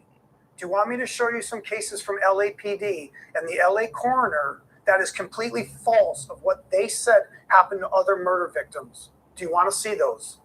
Let me finish. Because you're trying to say let me finish. Let me finish my statement, then I'm going to answer your question. We know for a fact, for what we understand and the information that's been disseminated to the public from the. Yeah, unfortunately. So he can't really say much about that. I can. Luckily, I didn't sign it. Hey, Lana, thank you. But Jason and Matthew Ricker, Jason Johnson, Chris Todd Guzzi, Michelle Wilkins, Joe Burns, maybe Lisa. I think so.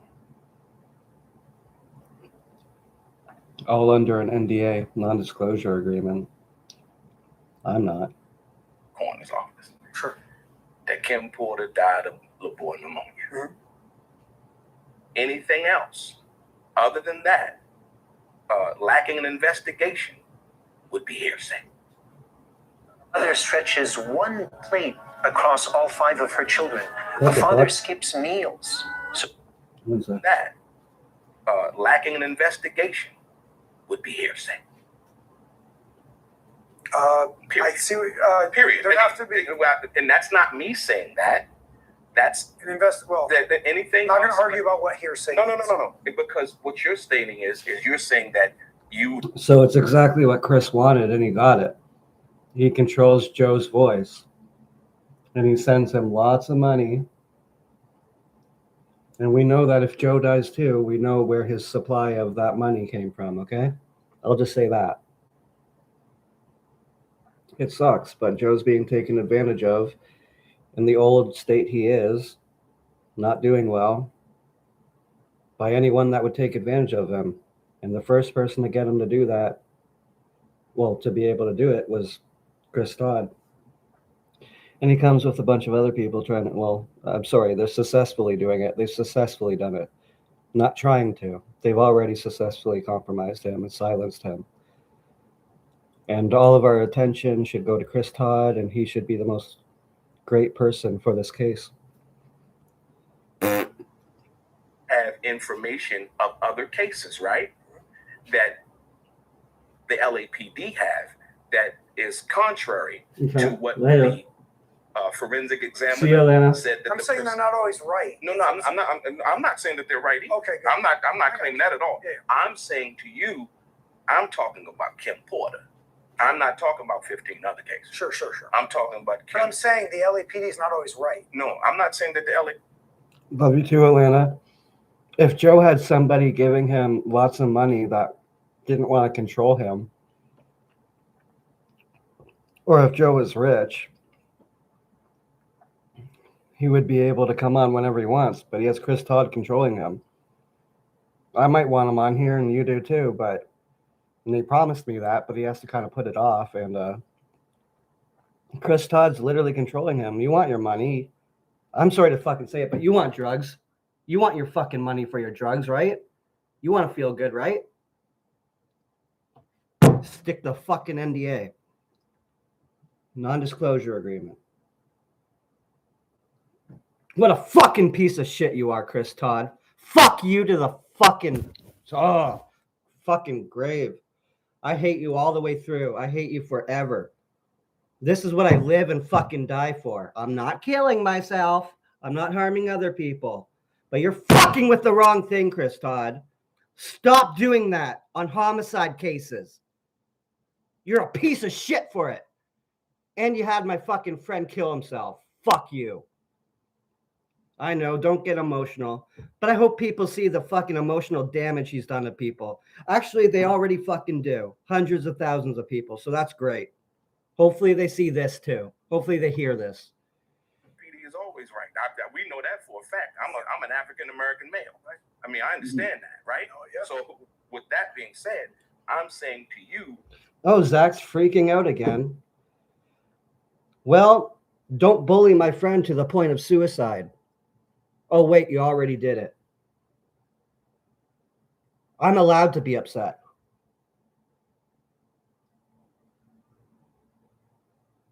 Chris Todd is someone making up lies and trying to get attention and hurting people at the same time. And he still cares more about himself and his own career.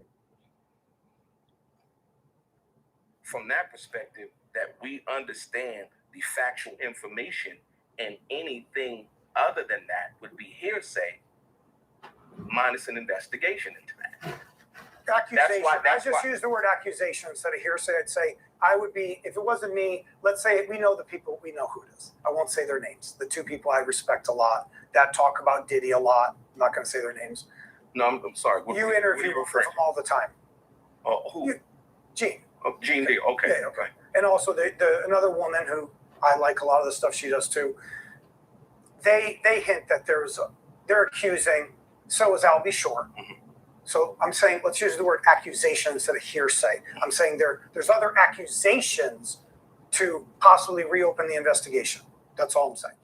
Right. And like I said, once again, minus the investigation, the concrete evidence that we have to go on. Yeah. Okay. Is that Kim Porter? They're saying that. I got you. Yeah. Anybody can say any. Sure. Tupac is in Cuba under the name that hold on, let's deal with this because I'm going back to the book because it's all in the circle, right? Sure. So Tupac is in Cuba under the name of Jamal T. Millwood. Right. And we know that's false, right? Sure. We know that. So hold on. You didn't hold on. Let's go. I'm about to go there. Me and they go, Tupac's a lie. No. So do you believe that Tupac Shakur is currently still alive? I personally do not believe it, no. Okay. Thank you. The reason why I said that, because like I said, once again, I go back to the book in the Jamal T. Millwood thing. I understand. You understand what I'm saying? So you're thinking like, wait, did Tupac write this? No, no. You're talking to somebody who knew him. Sure. I know he wouldn't. That's just not who he is. Right. That's how I'm able to sit back and say, the conversation between the Diddy and the genital things. I know and understand the timeline with that. But what I'm saying is this: the Jamal T. Millwood, I go back to the pseudonym that you used under that.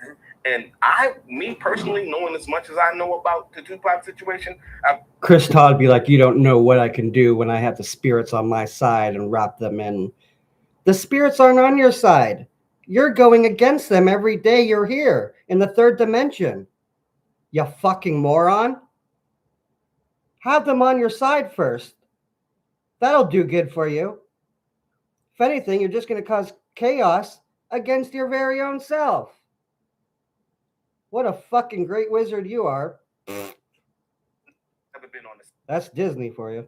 side of that alive thing. I don't play those games. I don't play those games. Right. So for me, I didn't even know that was anything to do with Tupac.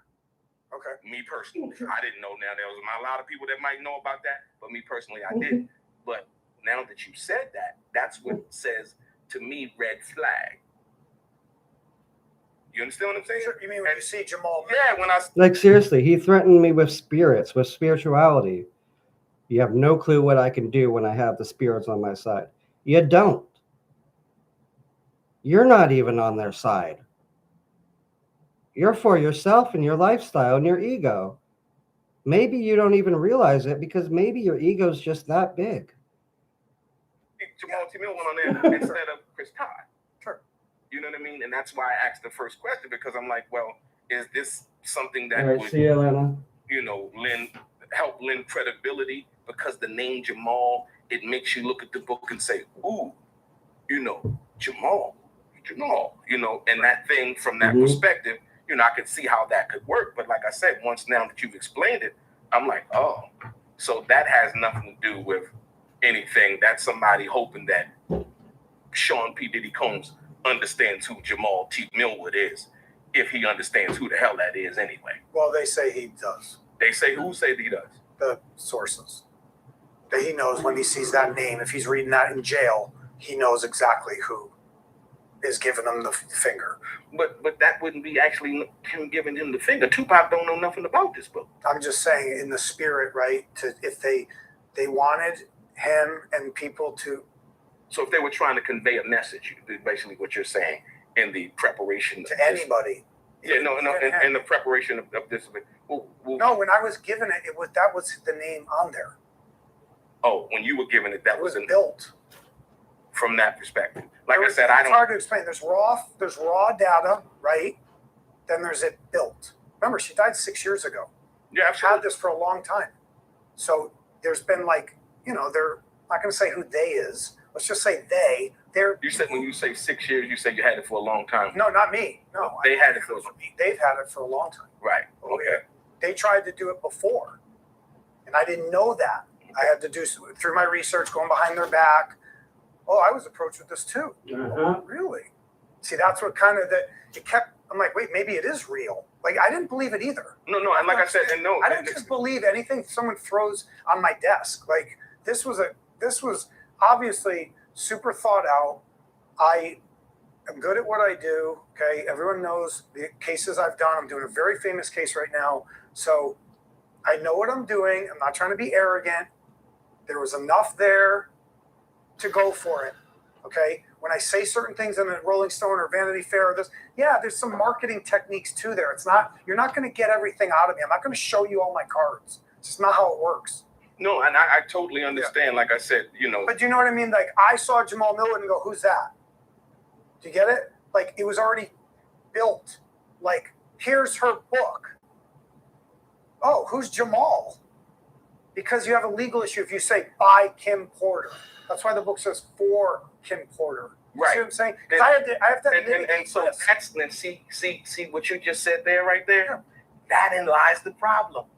Because it's no. The reason why, because now if it's by or for, right? If it's for somebody, I'm giving them something. This is for you, right? A little bit. If it's by someone, right? This is coming. It's both. From that's what I'm saying. No. Right? It can't be both. No, it can only be one. No. How? No, it isn't. Explain. Okay, so if we say we have the flash drive and we have the memoir, right? Who's that by? That's by Kim, right? If they put it together, she's deceased. Photos, diary, tape. Is that by Kim? So usually that word is that by Kim? No, that word would be forwarded. What do you mean forwarded? For a book that's forwarded by somebody. It's built. It's not forwarded. No, I'm saying the word usually when you look at a book, it says forwarded by somebody. Oh no, we said by. No, I'm saying, but the correct word when they use that when they put out books. No. Just no. So what I'm saying is, let me say what I'm saying. Okay. The real cause of heartburn is often misunderstood. Oh, gosh. Heartburn is actually caused By Chris Todd. Jamal Millwood as the pseudonym, as the protection, the buffer, so that they don't have to put their name on it. Got it? Understood. Okay. For Kim Porter. I could tomorrow change it to by if I want. Yeah, we're at the 3-hour mark now. Whew, that was a lot.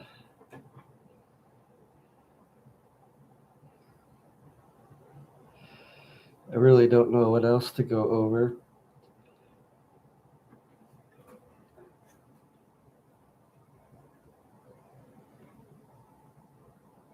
All right, I'm going to go on to something else. I don't know, but I'll talk to you later.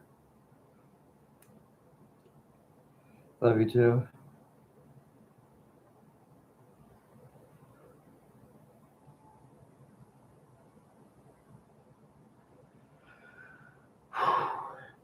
One moment.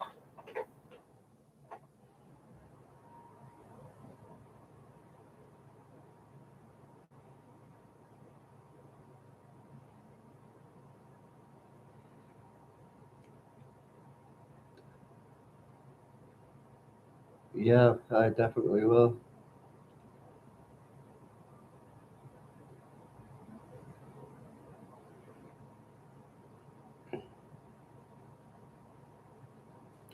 No, okay, I think I'm going to go to sleep too. I'll end this, and I'll be back on later today. And we'll talk more about this and get on with other stuff more important. All right. Good night, everybody, and I'll see you all later. I'll see you all later today. All right. See you, Bob. See you, Lana. If you're already, she's probably already gone.